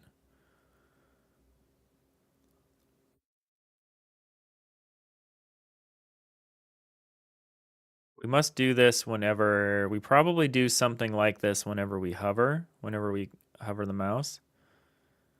So real hidden block at is enclosed preview block at. I also feel like maybe this was a totally different system. The cutaways might have been handled completely separately. Let's see. Let's look in here. So we've got Stardock, grid lines, Starship. Does Starship have a script? No, but Hallstack does. Does Hallstack responsible for this? No. It would be somebody processing something every single frame. Deck level? Does deck level do this? Ah, here we go.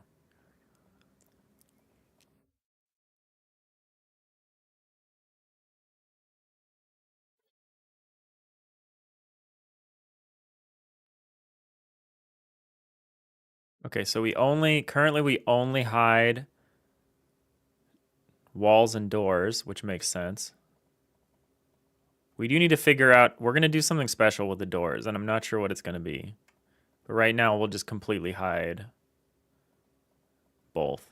Actually, we'll only do walls right now because we don't really support placing doors yet. That's also something we need to do soon.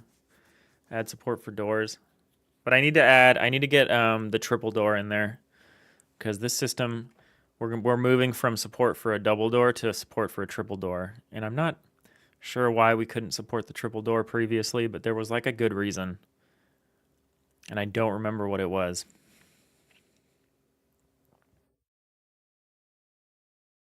But we could support a triple door now.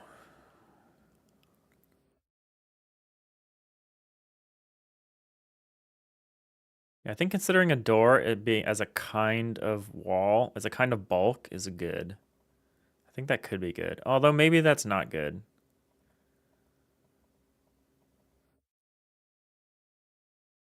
I don't know. We got to think about that a little more.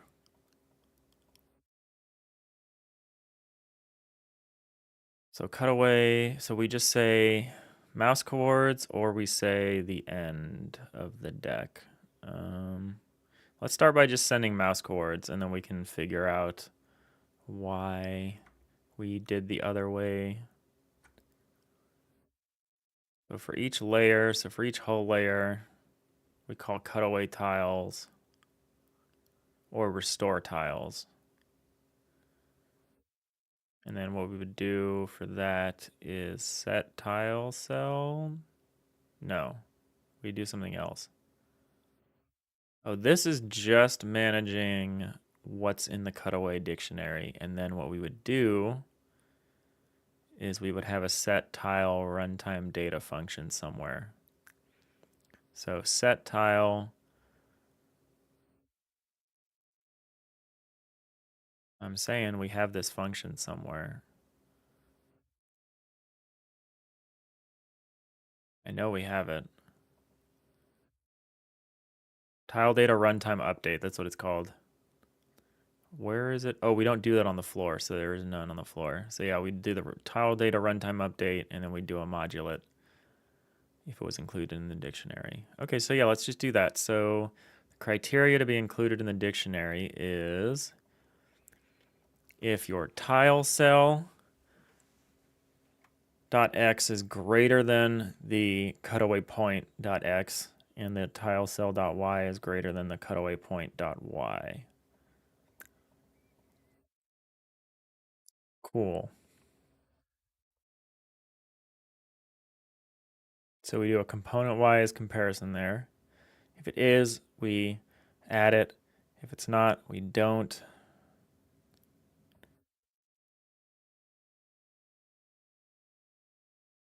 Is there like a try remove? The dictionary do. Oh, we're using hash sets. So what if we say cutaways? Because we have a try add. Oh, do we not have a try add for hash sets? Try. Oh, weird. But if I made it a dictionary, we would have a try add. Do we have a try remove? Or erase? Try erase.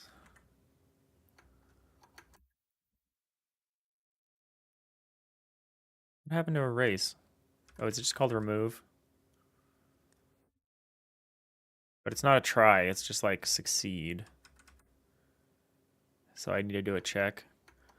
Try, remove. Okay, well that's fine. Cutaways, dot. Is there a has?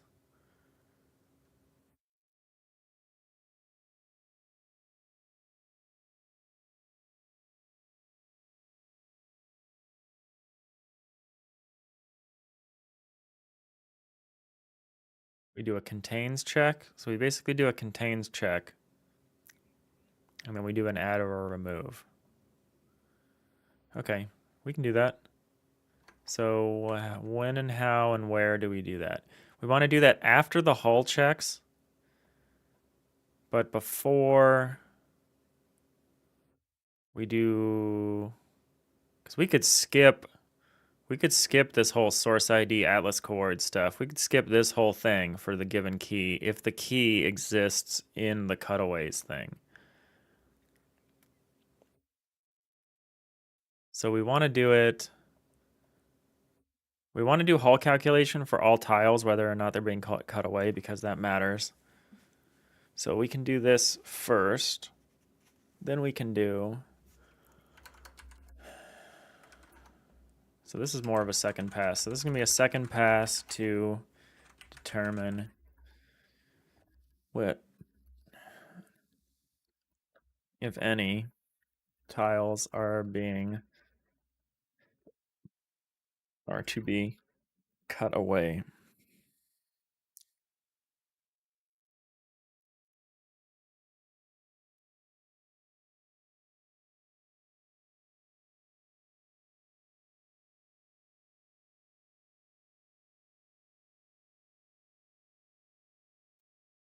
So for this, we do Well, we can just iterate through all of these keys, right? So we only need to check tiles that are actually there. So we can say for each vector for I key in halls.keys. So we only need the key data. We don't need anything else. What we need to do though is we need to set some stuff. We need to set some values. We need to set, so we need to know what the cutaway point is. The cutaway point is just the mouse coords. Do we know that? We do not. Should this be like a different system? Probably not, right? Can we just get the mouse coords? Are we storing those somewhere? I've gone back and forth on whether I should store those or whether I should go a different way. We're not, come on, there we go. Okay, so we aren't currently storing them, but we could be. We could say like input.cursor. I don't know. Well, the thing about it is we could process uh we could process a command.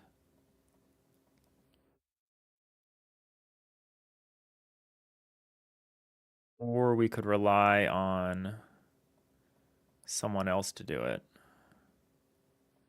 Probably the best way to do it. So we'll probably just say cursor coords or something. So we just have like public vector 3i cursor coords.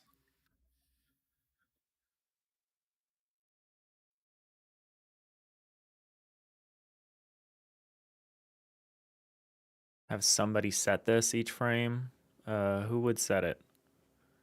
Probably well, the thing is we're shoving these commands into two different places. This is kind of why I liked having an input system that would process these initially. Maybe we go back to having an input system that processes inputs initially.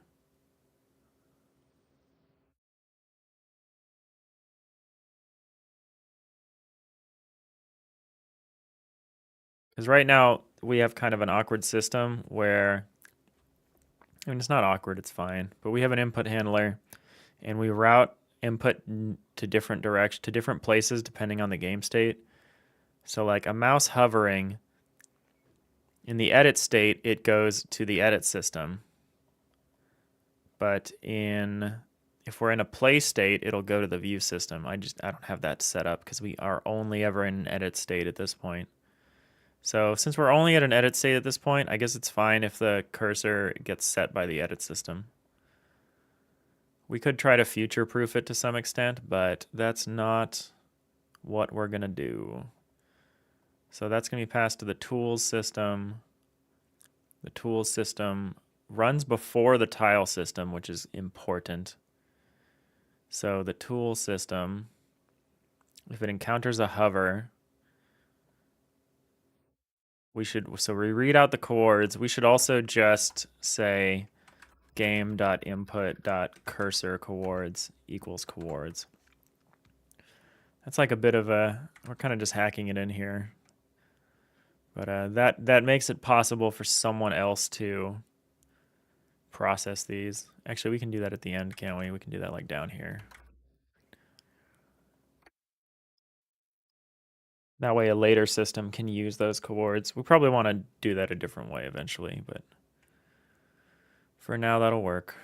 So the tile system can use that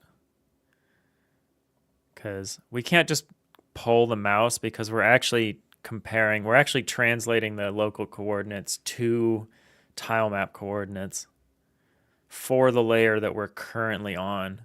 So there's a little more involved in the mouse hover than just like grabbing the mouse coordinates. And we don't want it to just be mouse position because eventually we want to support joysticks and keyboard where the joystick is like control or the keyboard controls the cursor. Because it's a grid-based game, you shouldn't actually need the mouse to like interact with it. I'm not like a keyboard warrior, but I understand the fanaticism with which people are keyboard warriors, and I want to kind of support that.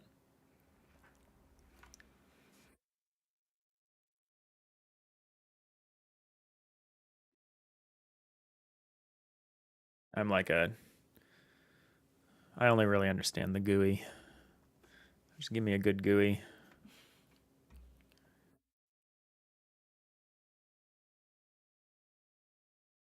So we can just invoke the game.input.cursor coords.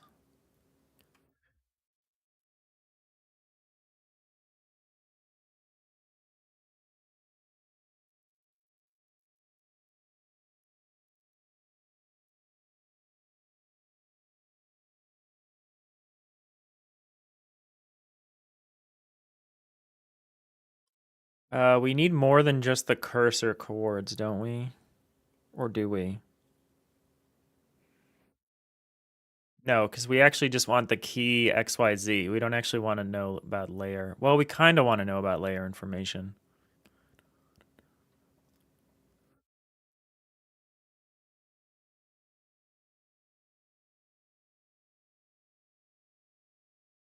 Makes sense to you? Well, if it makes sense to Ryson, that's good enough for me. All right, so we have a coordinate 3D and we have our vector 4 key. Our vector 4 key is the 2D position on the tile map, the 3D z index of the level of the ship that we're on, and the fourth value of the vector 4 is the layer, like deck, bulk, door, whatever. Not just deck, but like deck. The first three will be like, you know, XYZ, deck XYZ, bulk XYZ.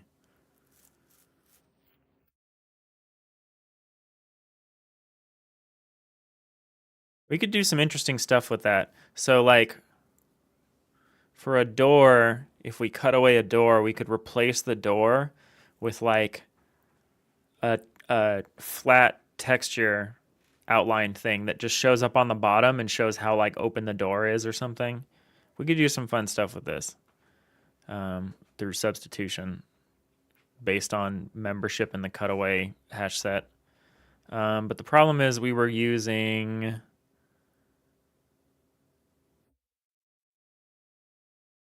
Problem is we need to be layer sensitive because the key is coming through. And right now we're only going to. We could basically ask if key.w is greater than 2 at the moment. We hide it. That's actually not what we want. We want a very specific range. So I think we're only going to do the bulk X, bulk Y, bulk Z, and door. So we're going to say something like if key.xyz. Oh, we need to.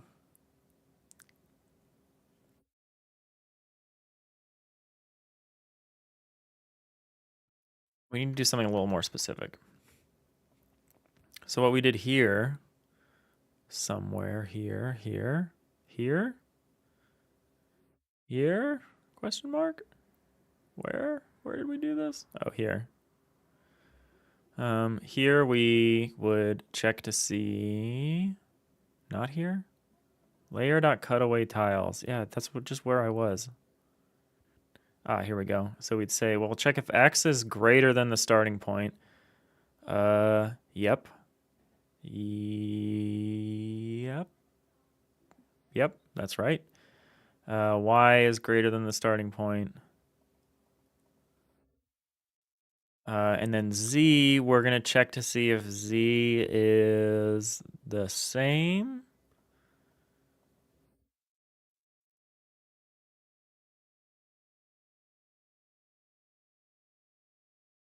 We actually could do some fun stuff with cutaways as an alternative to the current way that we just like hard delete layers as we like go down. Instead of hard deleting layers, we could actually use the cutaway thing.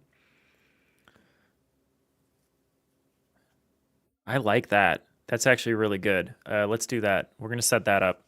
So we're gonna ask if I need to add all and any um, functions. Like I need some nice little functions, helper functions for when I'm dealing with vectors and I'm dealing with like vectors, like component wise Boolean checks of vectors. I need to do some fun stuff. I need to do like any or like all. But right now we're just write it out by hand. We'll say if key.x is greater, dot x is greater than coords.x and key.y is greater than coords.y and key.z is greater than or equal to coords.z. This is actually going to change once we flip it, but for now that should work. So if that's the case, we're going to say if cutaways dot contains key. Oh, actually, we don't need to do the contains check because I was previously maintaining the cutaways hash set over multiple frames, and I was like adding and removing to it as I needed because I needed to actually manually trigger them. But in this case, I can just clear the whole thing and only worry about additions. Ooh, I like that. We don't need to do a contains check because so if key.x is greater than that, now we need to do another check of like if key.w. We could maybe combine this into a single check. If key.w, so this is the layer. So if key.w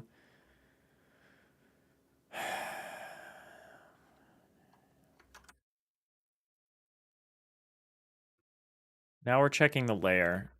Layers dot tile dot layers. Now we need to check to see if it's equal to a number of tile layers.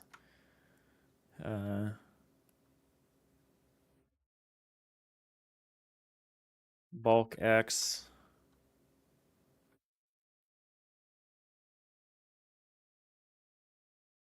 We say tile dot layers key dot w.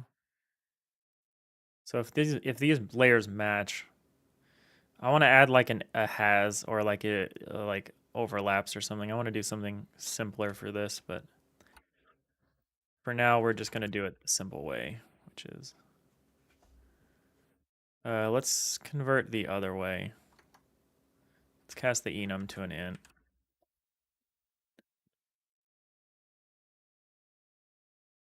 E.w.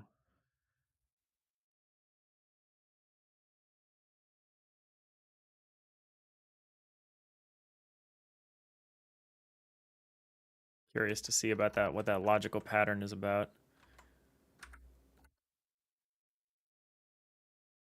If it's a door, I kind of want to do something else, but we're going to do this for now. Tile layers dot door. Why does this not work? Oh.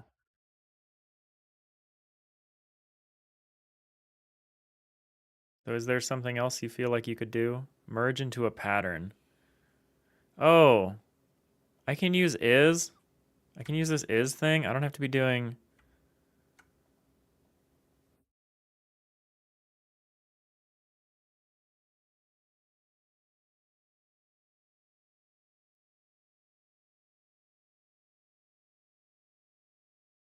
I can say if key is this or this or this or this. That's kind of, I mean, it's kind of terrible at how long it is, but that's kind of awesome that I can do that.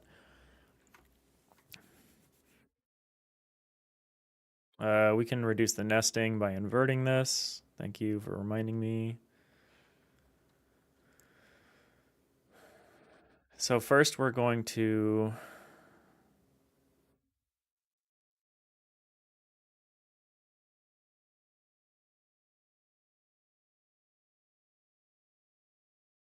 Do this. We'll do this. And then, so if all of these characteristics match, if all of these conditionals are true, then all we really do is we add key to, we say cutaways dot add key.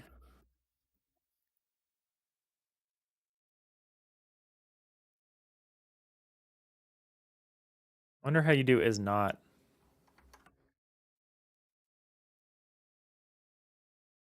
They're like a not. I guess it's like,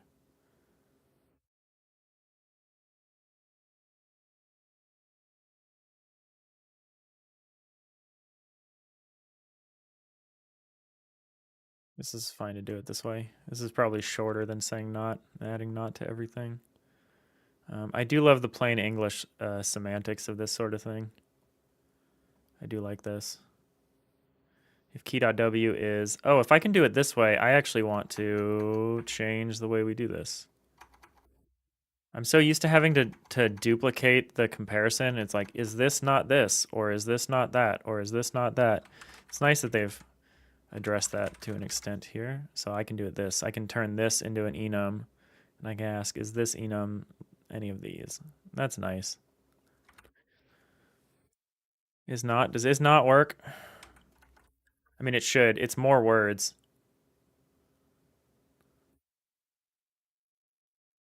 Why is this? Pattern is redundant. It does not reproduce any runtime checks. Why does this behave differently?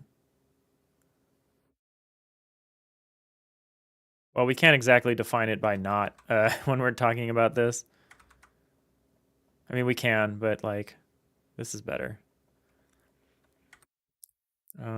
So we'll do this. And then here, we just have a check early on here, which is just like if cutaways dot contains key, continue. This might work. This might be good. Still needs work. Good morning. How's it going? How are you doing today? All right. Fingers crossed this might actually work.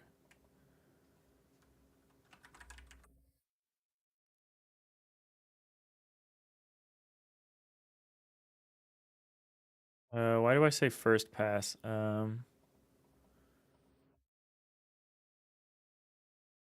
Go through loop through all loop through the volume, block volume to determine each each potential tile's hull type.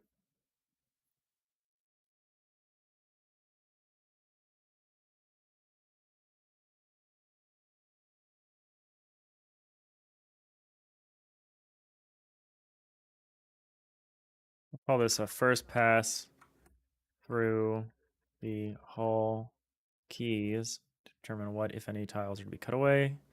Second pass through the hull keys.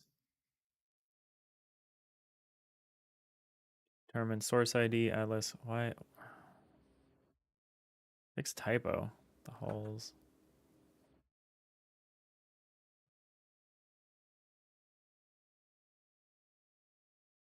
Do we pass through the keys again? Oh no. Well, third pass through, whatever. Who cares? You're beginning to feel overwhelmed about your classes. Oh no. Other than that, you're good. That's rough. That is rough.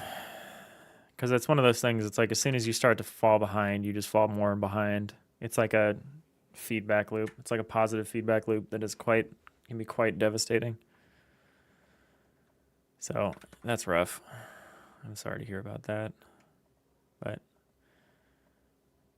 it's good that seems to be the main issue you're dealing with. You're not swamped otherwise. All right, let's see what this does. I'm kind of curious.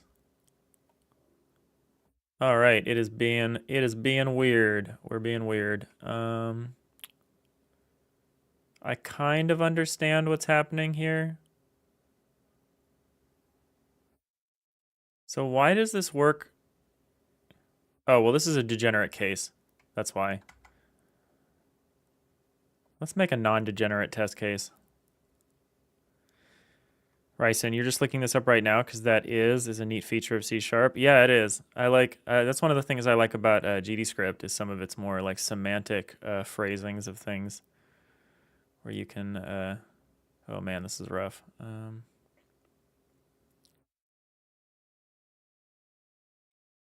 So this is kind of what we want.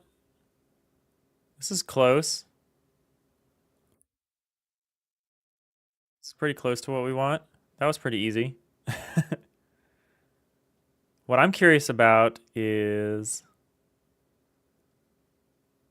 so I had an idea about how to do this on lower levels. It will require us to turn something off to test it. And it will require some additional code to make work correctly. Yeah, you're right. I really need to change this to a line tool from a rect tool. I'm not 100% sure on how I would do that.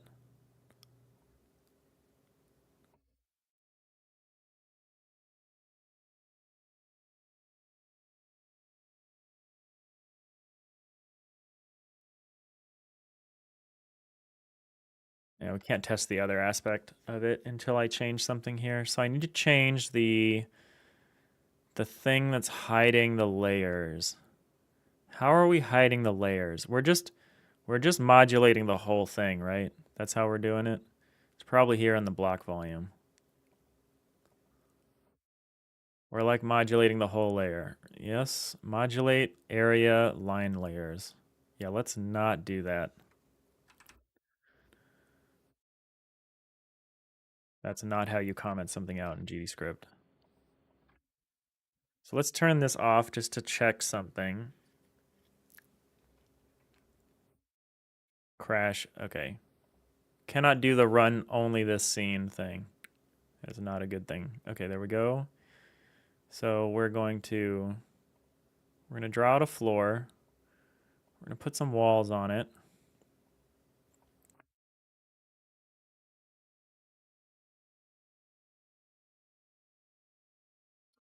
This is a little awkward the way this kind of works.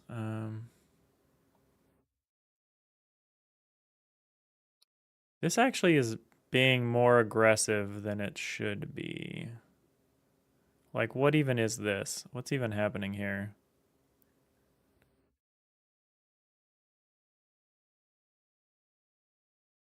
It's using the wrong set of coordinates. Oh, because I'm only... I know what's happening. We need to also do this here and here. And I guess technically here. Why are you upset with me?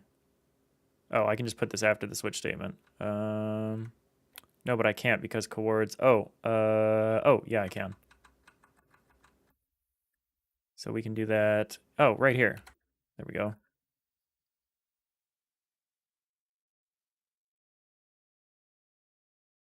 Ryson, first impulse says to take the max XY component from the rect size for the line tool. Yeah. So first, so we'd take the max axis.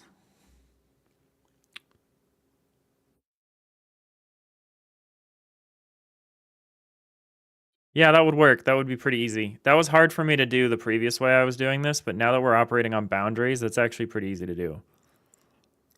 So, yeah, okay. Yeah, we could probably manage that.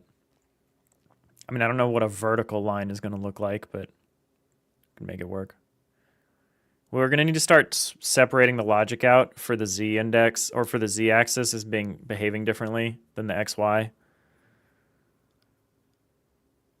Or rather, you set the min xy of the rect to 1. Yeah, there's a way we can do that. Surely. So can I make 2 of these layers at once this way? Yes, I can. And then does the cutaway thing... oh, the cutaway thing doesn't work on floors. Let's make this.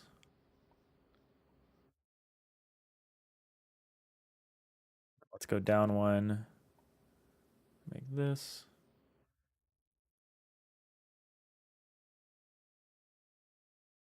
Okay, I think I have a cool alternative to the way my cutaway system worked previously. Whereas before each layer was like hard locked, I think I see a way forward here.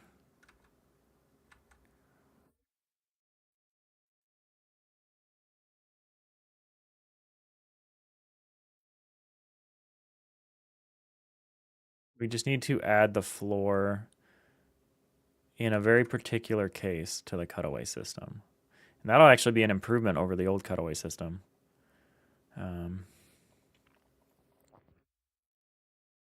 So here, what we're saying is, so if the key.z is less than the coordinates, continue, yeah, because we don't need to consider that. What we do want to consider, so what we should probably do is break this out a little bit.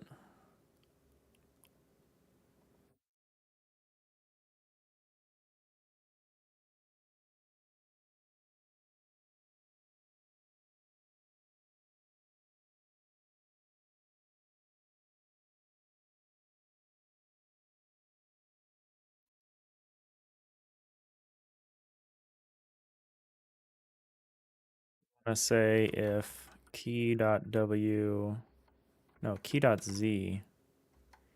So if the key.z is the same as core.z, we want to do something else.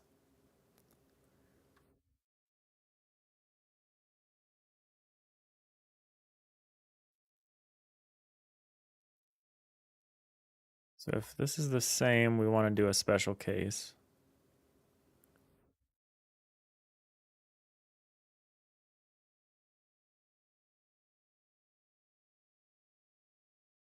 elif, oops, I just elif it. Got that GD script inside of me.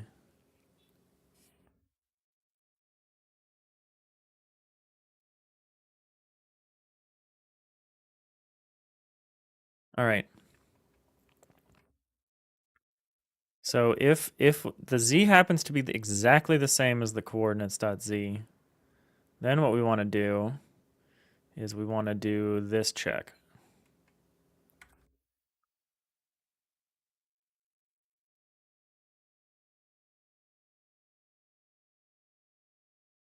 Cutaway. So we want to skip the floors basically.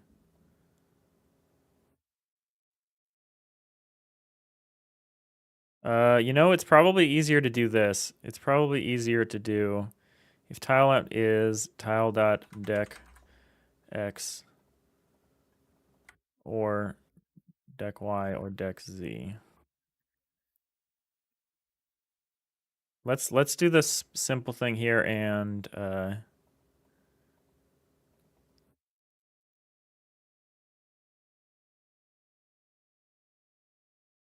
so if this is the case, we'll continue.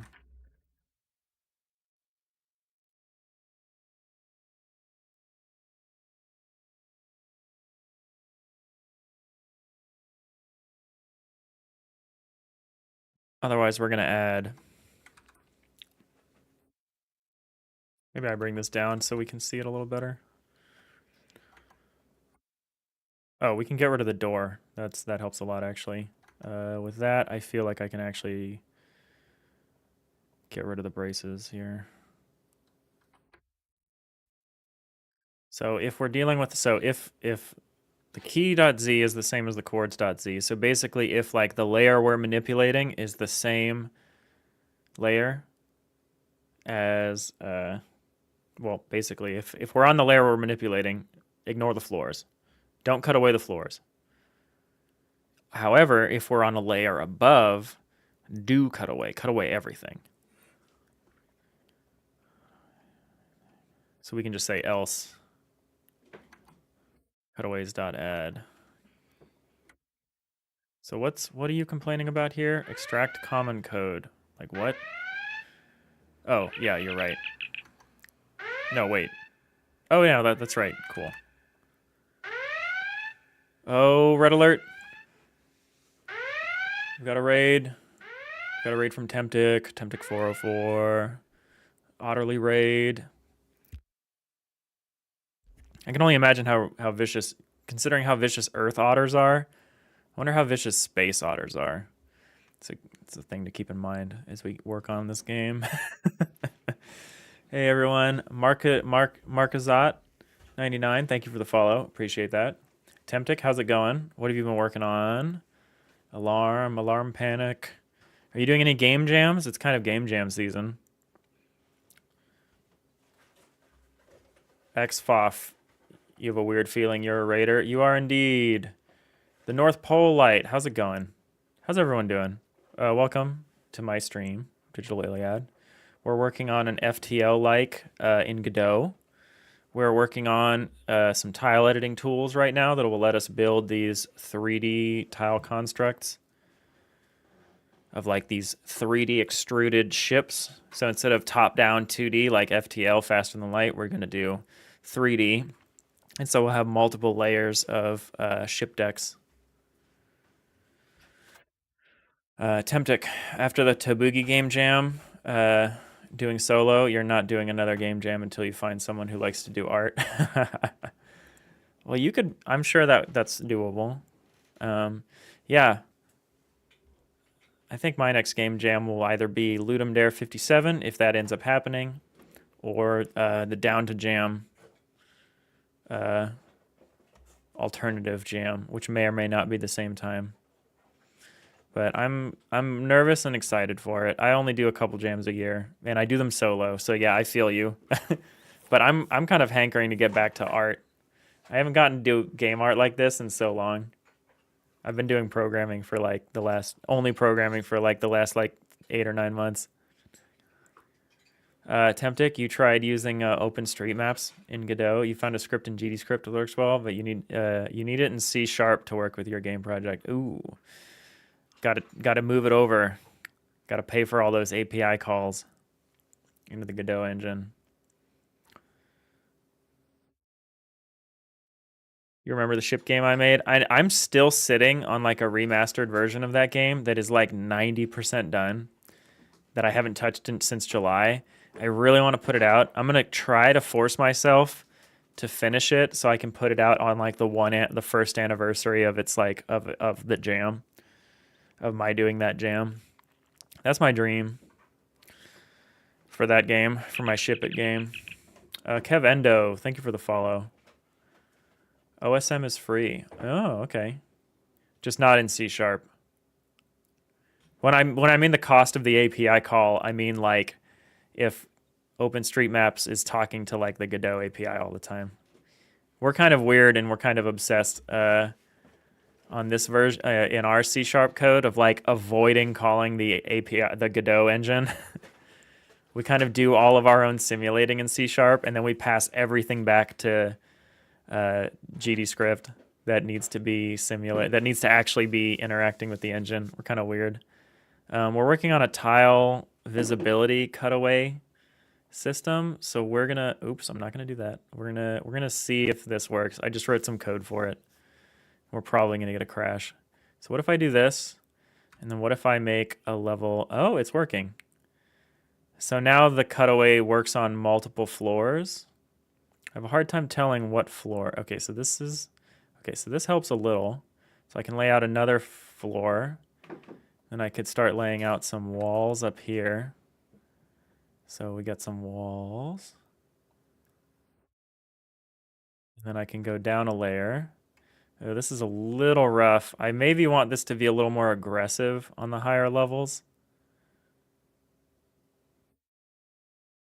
Let's lay this out and see how this looks. We're like trying to do visibility cutaway stuff across multiple Z indexes, across Z levels.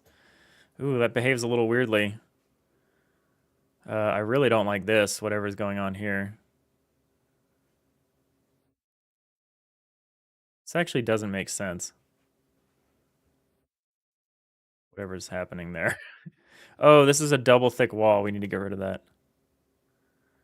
There we go. That's more what I was expecting. Still not great, I don't think. So this is like, so I'm trying to like figure out, I'm trying to solve a problem, which is hard for me because of my side on view, which I like this visibility system, but right now it only really works well on one layer at a time. So I was like thinking if I could go down a layer, I could cut all of it away. But maybe we need a little offset. Maybe it's like a little too close. Maybe it should like terrace away as you go up. Like terrace away from you. That could be good.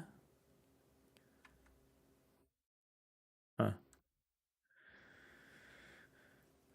Does making it see-through help?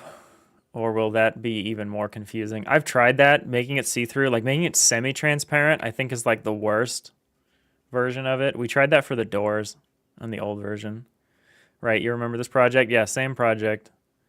Uh, hydrate. Thank you for the hydrate, Temptic.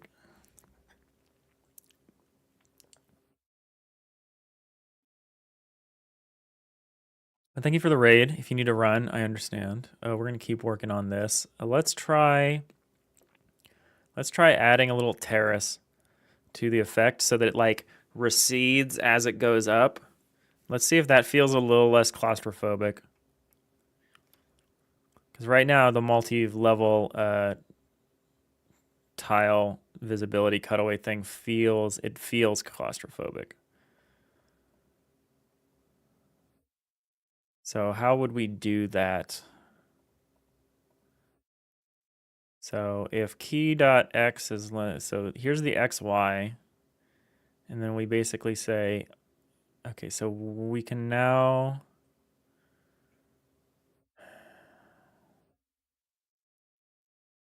so we need to do a cutaway where we would otherwise not.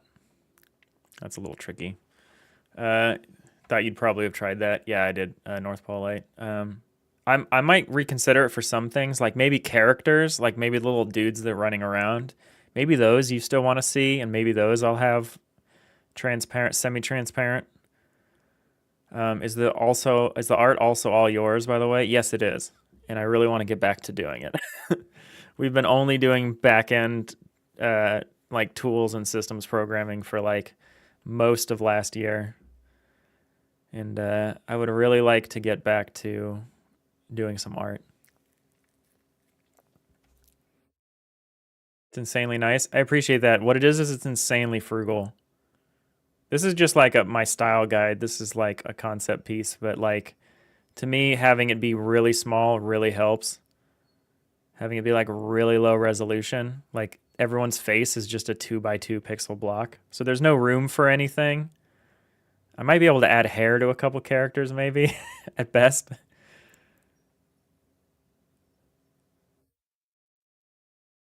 But it works for me. I'm kind of leaning into it, into like the weird, kind of weirdly sterile, like everyone's very simple and like mostly bald.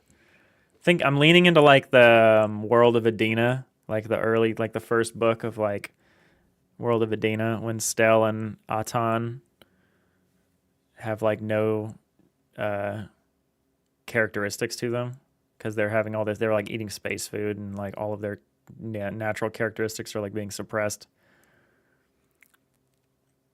Uh, Gotta say it, that image looks so nice. I know, I wanted to start with a good style guide. It inspires me constantly. Um, you've been trying to get into art yourself. Can't seem to make anything look nice though.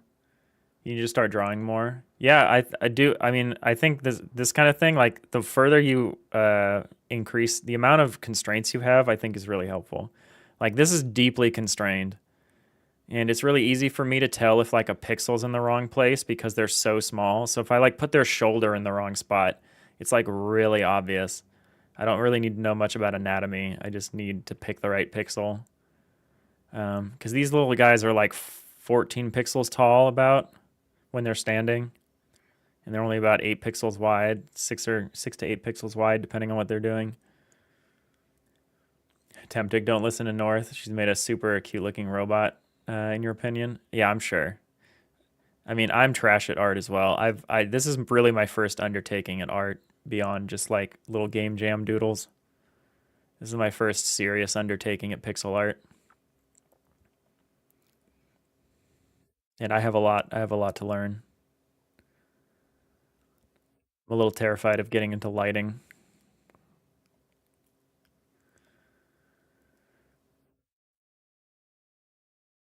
Tricky Lady, Temptic 404 raid. Yes, welcome.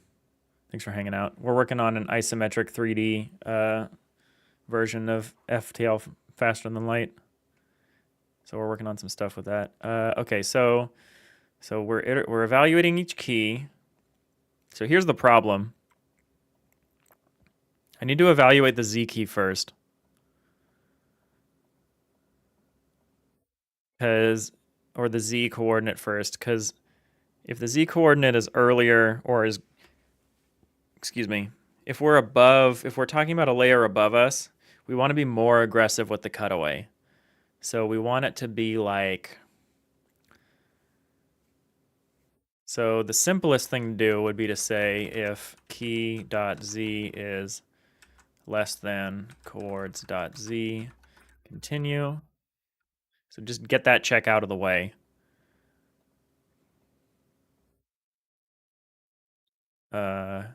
And then what we want to check is we want to say,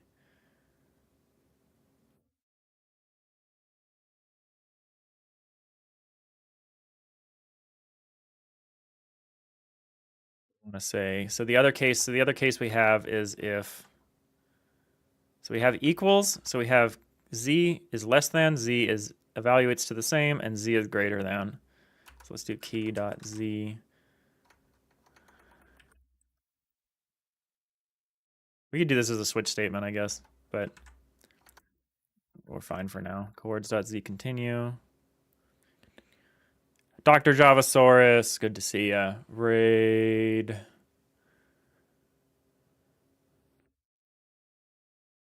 North Pole Light, you haven't really done any figure drawing. Yeah, me either. I don't do any real art. I only do pixel art.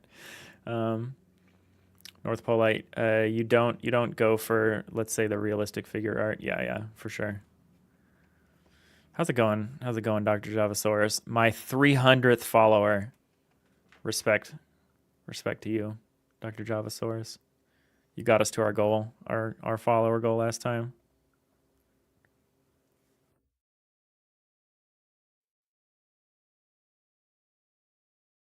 All right, so we have 3 different cases. We do need to consider the x and the y coordinates, but we're going to do it based on,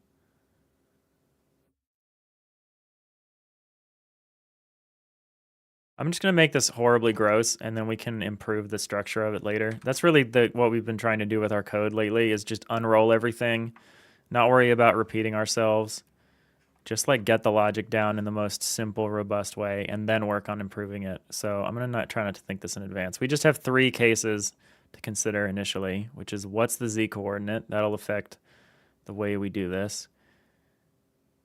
We don't continue in this case. If it's greater than this, what we want to do is we want to check something. We want to say if key.x or key.x is greater than or equal to, we want it to be coords.x. We want it to be coords.x minus the difference between key.z. Key.z is greater than minus coords.z. So we want like this sort of thing. We could say int difference equals key.z minus coords.z. Because the bigger the difference, the more generous we want to be. Not plus. Not do a continue at the moment. Oh, what the why? Man, this rider AI is really dumb sometimes.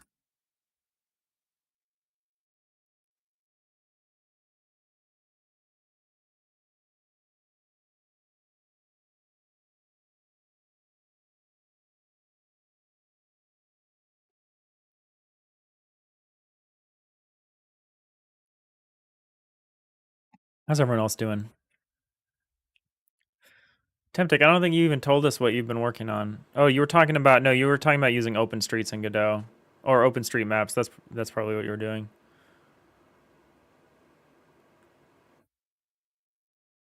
Yeah, I'm always interested in hearing what people are doing or how they're doing, what they're doing, how they're doing.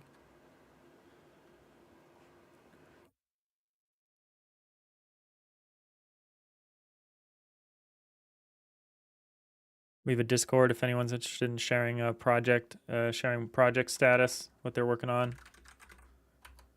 Follow along with other members of the community. Still needs work. You're gonna lurk for now, so you can get your classes done, or else you'll just watch stream all day. I feel that. Thanks for the lurk. Thanks for hanging out. Hey, Granger Devs. I know you. Welcome in. Thank you for the follow.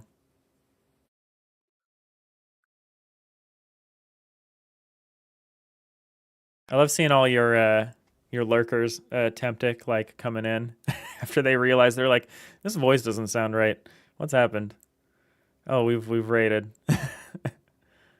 Yeah, who doesn't know Granger? That is the question.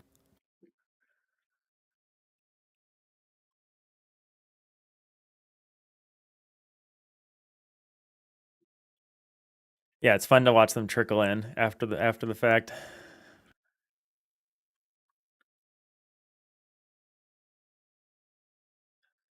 Um, all right, so we're basically being more flexible based on the difference in the z index, and then so for this one, oh here this is we do need to continue because the only case that so this is a continue if we're not this.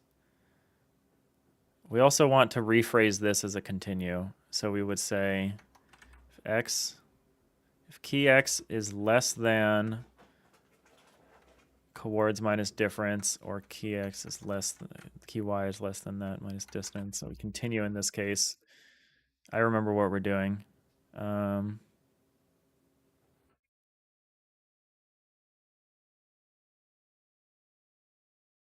guess we can just do this here. We don't actually need to do this differently.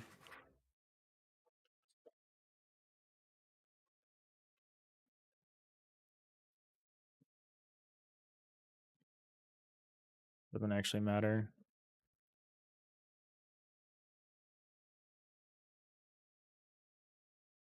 So these are the cases we continue in. Oh, we also need a. We'll formulate this to be better shortly.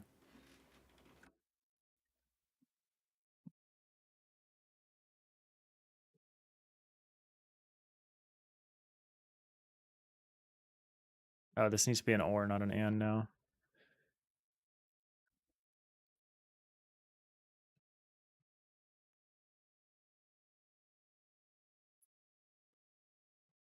All right, this is not going to work at all like I expect it to, but I need to see what this behavior is like.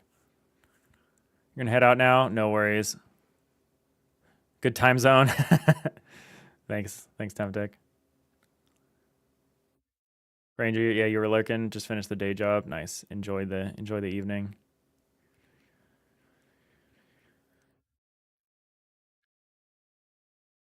All right. So theoretically, if we go down, okay, the whole thing is disappearing. That's interesting. Ah, this is way too generous. This is very generous. I kind of like it, but it's probably too much to start. It's like 10 tiles generous. Why is it 10 tiles generous when the difference in our Z levels are only... Is this because I removed some parentheses that I didn't think I needed? Or am I subtracting that in the wrong order? That shouldn't matter. Maybe it does. All right, so we draw out a floor and then we go down one. Okay, no, this is what I want. So this is one further. This is just off by one. Probably want to limit. I probably want different visibility rules when you're building versus when you're playing. So what's happened here?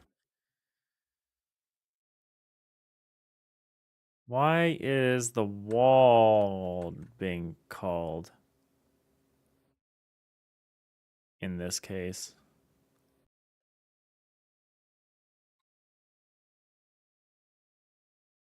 What? Okay. So if key is equal to, so if key.x is less than coordinates. Oh, maybe it's less than or equal. Maybe we're coordinating the or calling the tile that we're trying to place down. Yeah, that was it. And then if we go down a layer, this is now a one tile gap, something like that. I really need like a guide. I need like some kind of guide. Or I need some kind of hotkey that lets me turn this off. That lets me turn the visibility thing off.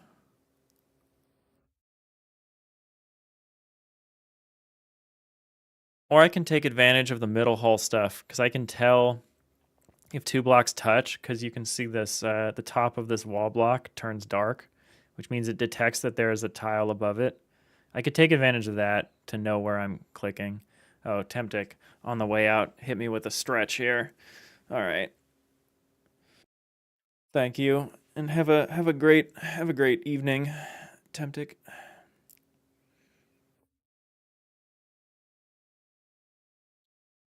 Enjoy sweet dreams of Godot.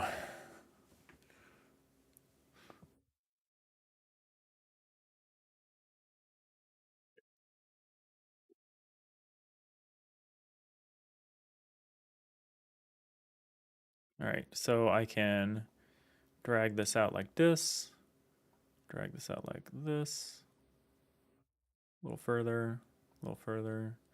Go down here. Oh, wait, what's happening? Oh, okay, I see what's happening. So up here, we're on this layer. This is all good. Down here, we're on this layer. Okay, I kind of like this. I kind of dig the way this is. The tiered cutaway. I actually might want the cutaway system to just be kind of a little more aggressive. So like why if I have this tile back here selected, why is that tile not being oh, because it's in line with this. Yeah, I need this to be a little more adaptive. Make this a little smarter.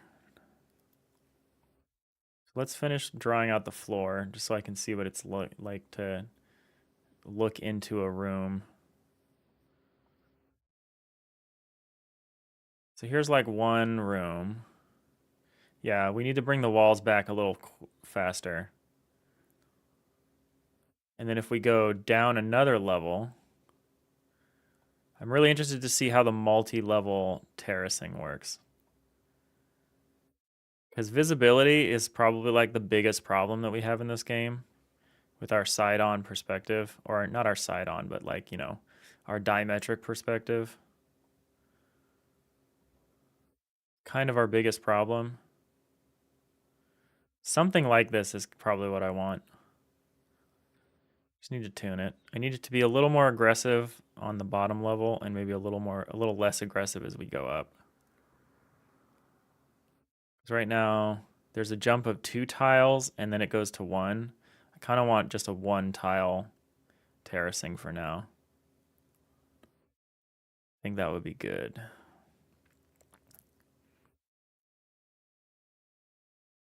I think that's what you would expect from like a diagram or something like that.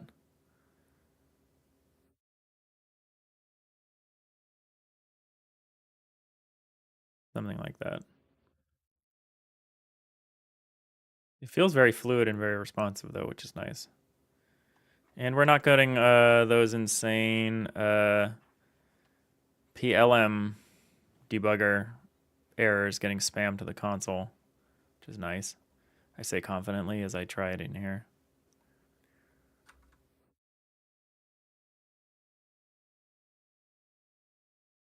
Yeah. Okay, so we have a discrepancy still somewhere like in here.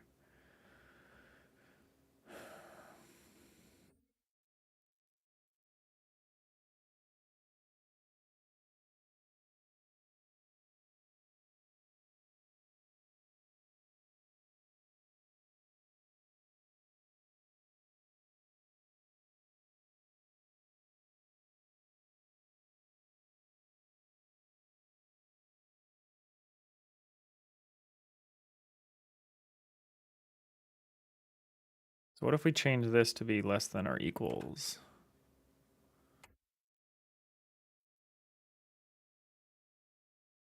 What does that do for us? Not much, it seems. I need to have it turn off when we exit. I need to have it capped. Um, if we're outside of a certain boundary, I need it to be capped to... I don't want it to be clamped. I want it to just be like set to the max for at least this purpose. Okay, so this is just one. Okay, so this is not enough of a terracing, which is just what I've decided to call that effect. We add a wall back here. Yeah, this isn't quite enough. What I need to do is increase the amount that's here.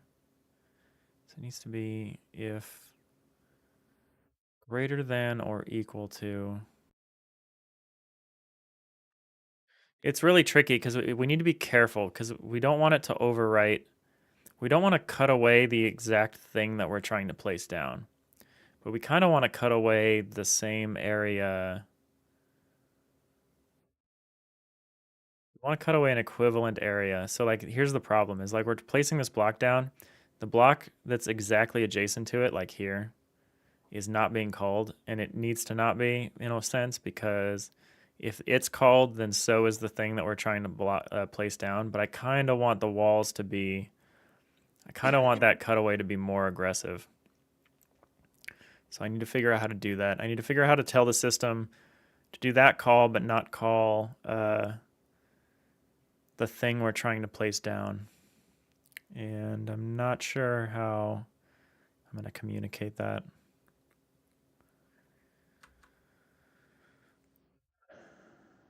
But yeah, that's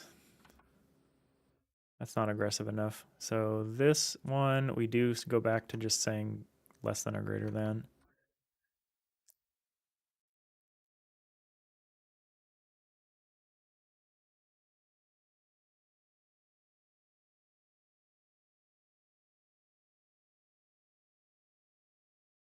Wait, what happened? Oh, I see. This is nice because this leaves a one tile gap between a lower level and an upper level for the cutaway. That's probably optimal. But how do I get a similar gap to appear on the same level that we're on?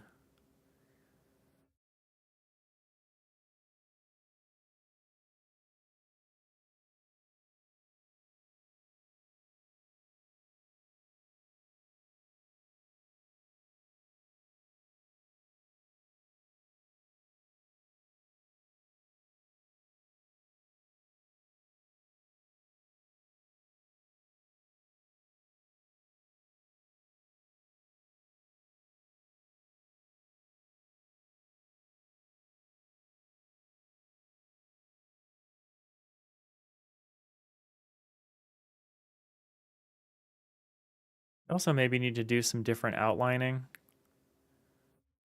based on the cutaway system. I maybe need the cutaway system to run after the outliner. Or no, before. I want it to inform the outliner. It's gonna be a little tricky to do. No, I can't have it do that because that'll be like running an auto tiler, like a terrain set, and it will be just jumping around and redefining everything all the time. I think I'm actually gonna move away from hard outlines to softer outlines, where the outline is just Like what we currently have as a hard outline now in the future is just going to be the marking of a transition from like one texture to another or something like that, rather than having the hard black outlines. Because I've realized black outlines in space are not going to be readable. Smooth in a second. Could you have it be more aggressive by having the blocks 2 steps out being semi-transparent? Could look cool and still show more. Not the way we're doing this. So we can't do transparency anymore based on the way we've implemented this. Now it's an either or thing. We could do a substitution. So that's kind of what I was more imagining for things like doors. I basically just want to change the step on the level that we're currently on here. Oh, that's stupid.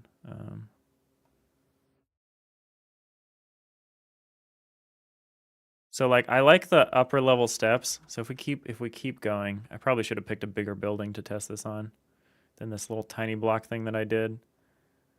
So if we keep going, I actually kind of like how the steps are on the upper levels. Do you see how it just steps one tile at a time on like the second and third levels? The problem is the first level doesn't step far enough. The first level is just not aggressive enough. It just needs to step out one more. But the problem is if I do that, it will hide the very block we're trying to place down. So I need to find some way of accepting that, like making an exception for that, just so we can have this aligned terrace look, because I actually really like that. Just the 1, 1, 1, 1, just over 1, up 1, over 1. No, yeah, please throw out ideas. If I shut down and if I throw an idea, if I get rid of an idea out of hand, it's not because it was a bad idea. It's because my systems cannot handle it. It's because I did not build my systems in such a way that I can do it. So I'll just dismiss something out of hand, not because it's a bad idea, but because it's not feasible for me. But yeah, I like this terrace look. I think this is kind of, I was not expecting to do this today, but I think this is way better than the old system where you would just go up and down and it would just hide every upper level. So if we went down one, it would just cut the whole thing off the top here. And then cut the whole thing off the top here. Like, I think that was way worse than what we've got now. I think this is very cool. I think I need to figure out how to address the way the coordinate jumps when you go up and down a level. Because if you go up and down a level, it reinterprets it based on the new level you're on, which is a little confusing. I don't think there's actually a way to get around that, but I can try. Yeah, I like this. Let's figure out what we can do about this bottom floor. So, and that'll probably be the last thing I do today because we're running out of time. But this has been a really good day. I'm feeling like I have a lot of time now. Like 3 hours is feeling like a lot of time this week. Sometimes when I have 3 hours to work on the game, 3 hours go by and I'm like, I didn't do anything. I guess it feels like that when I'm bug fixing and stuff, but this has been really good. This week has been really good.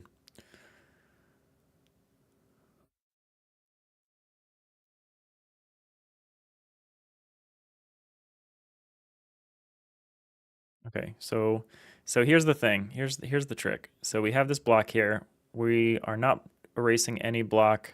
So this block is on the cursor coordinates. We need some way of erasing the blocks on the cursor coordinates axes that are in front of the cursor coordinates. So how do we do that? So we have the cursor coordinates. I think what I'm doing right now is I'm saying and what if I said or? If I said or, it would do something very different. I know what it would do if it did that. Maybe I just give it an artificial... Huh. Maybe I just do a special check for when key exactly equals coords.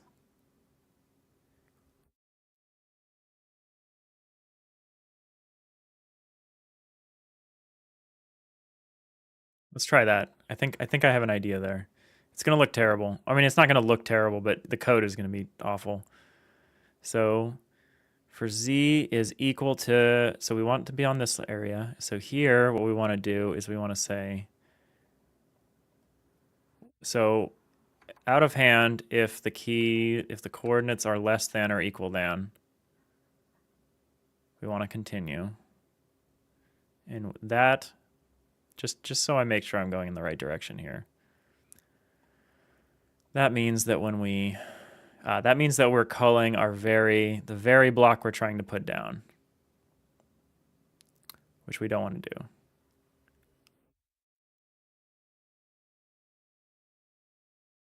Okay, so this, but we do want to do this for the coordinates in front of this.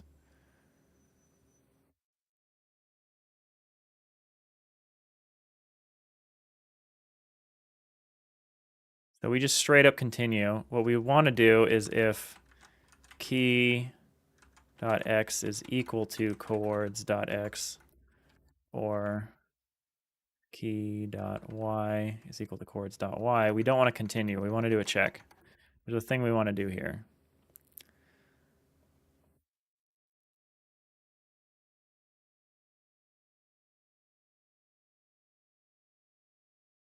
Well, no, if it's both. So if both, we want to continue. This is how we're going to do it. I figured it out.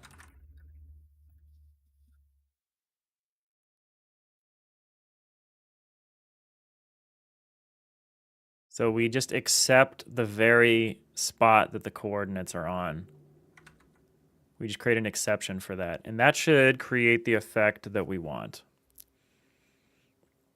Let's see if that's the case.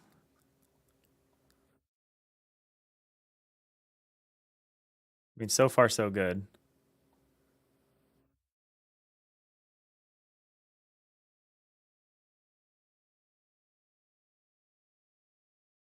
It's a little weird.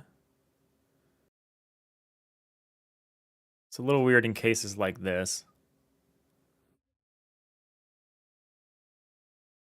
But I think that's what we asked for. That's at least what I asked for. It might not be what I want, but it's what I asked for. Probably want an even further. That's going to be tough to do, though. This is probably the best we can get easily. This has at least a 1 block buffer. It's a little weird when you're talking about the edges, but because we're also going to be using this even if, so this is a cutaway system we're going to be using when we're not building, when we're just selecting stuff. And I think for that, it's actually quite good. Let's make this a little bigger. Let's make this multiple levels and make sure we get the terracing that we want. Oh, what the F just happened? Oh, I know what happened. I held the wrong button down. There we go. So I think it's kind of funny that I have to put a solid block down and then I have to go back through and I have to carve out the room. I would like to do it the other way, but I need some more time to figure out how to do that. And I actually think for actually having to do it like this solid geometry style where you like define this big solid block and then you carve it out, I think that's actually kind of fine. So I could also do it, I could define this block and then I could just turn the eraser on and do it this way. So I can do it with a single button press. That's not bad. And now we're getting this smooth stepped terracing effect that we want. It's like exactly what we asked for. I did this wrong. Let's get rid of the walls there. Let's make one more layer down here.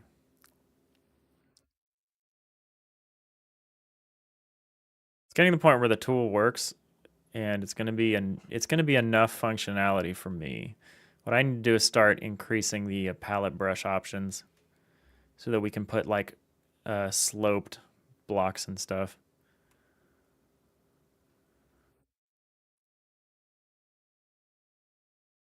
Yeah, I like this. I think this is good.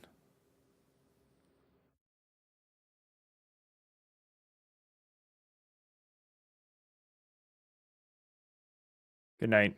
Good night, the North Pole Light. Yeah, I think we're actually going to be probably wrapping it up here. Let's figure out, let's pay this raid forward. I generally have to wrap it up around this time. I can sometimes go a little later, but it's at some cost. Some cost to me. But this, I feel really good about our progress today. I was not expecting to have this nicer version of the cutaway tool working.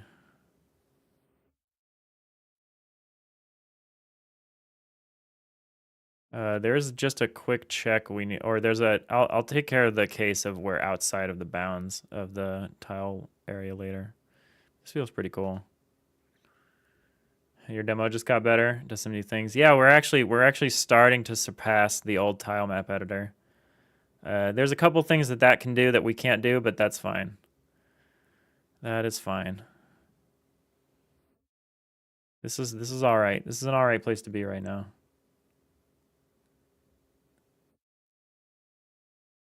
Ryson, you feel like it should terrace in the other direction to show more of the layer you were editing. I see what you mean. I see what you mean.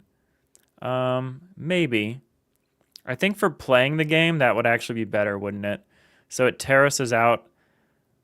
What it actually does is you'd want it to terrace out your level the most, the next level up the next most. Yeah, we could try that. Let's try that tomorrow.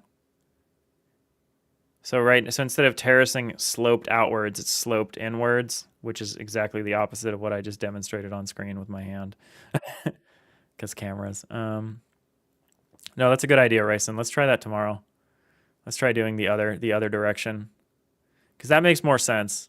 Maybe. It might not. That might actually be much worse. Because you're thinking about the way the roof would hang over the layer below it. And this way, the roof is kind of sloping away from you. But the other way, the roof would slope towards you, so you wouldn't actually be able to see much. But maybe that's fine, because maybe the focus is the level that you're currently on, not the levels above you. Maybe it's just nice that you can see into the levels above you. Yeah, I actually see it. I see an argument for trying it out that way. Let's try that out. Don't let me forget. Because I will totally forget that. I'm going to leave a note here. Where should I leave it? Like here? To do. Invert the funnel. That'll be enough. That's enough. That's enough context, right? I won't forget what that means. You think the vertical's enough where it wouldn't hide it? Yeah, I think it's worth trying. Because, yeah, the focus is definitely the floor that you're currently on. And it's almost like we're just cutting a path to it. Yeah, I think that could be cool. We'll try that. Let's see who's on. Roof point seems valid too. Yeah, we're going to try both of them. We're going to definitely try them. We'll see. A lot of people are probably jamming. Otter Games just started, and they're working on. I'm gonna make sure they just started and they're not ending. Oh no, they're just going strong. They're working on their jam game for the independent, the indie game developers Stream Team Jam. I think we're gonna go over there and give them some support. They're great. They do a lot of dog-based 2D animations, which is nice. They do some good stuff. We raid them all the time. And they're a teammate. Bye-bye. Thanks, North Pole Light. It was really nice to see you.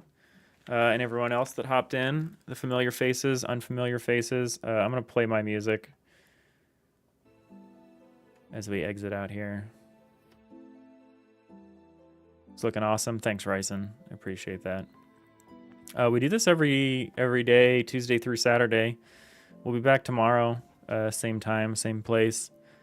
We'll work on inverting the funnel here, see how that works out for us. I actually think that's going to look even better than what we achieved today. So I'm kind of excited to try that. Maximum warp. Thanks again, Temptic, for the raid. Thanks a lot again, Raiders, for hanging out. Smooth in a second. Maximum warp. Did the sound effect not play? Am I the only one that didn't hear the sound effect?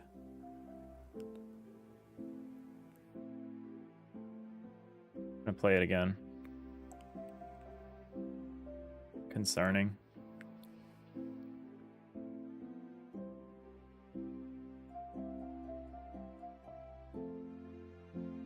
Maximum warp. Oh, it definitely it played for you, not for me. I forgot I have audio. I have a different audio output on my computer. It was delayed like 20 seconds. Oh, well, that's not great. I mean, I just played it again just now. Okay. The sound effects was the voice. It was the maximum warp. It was Kirk saying maximum warp. I think the raid happened.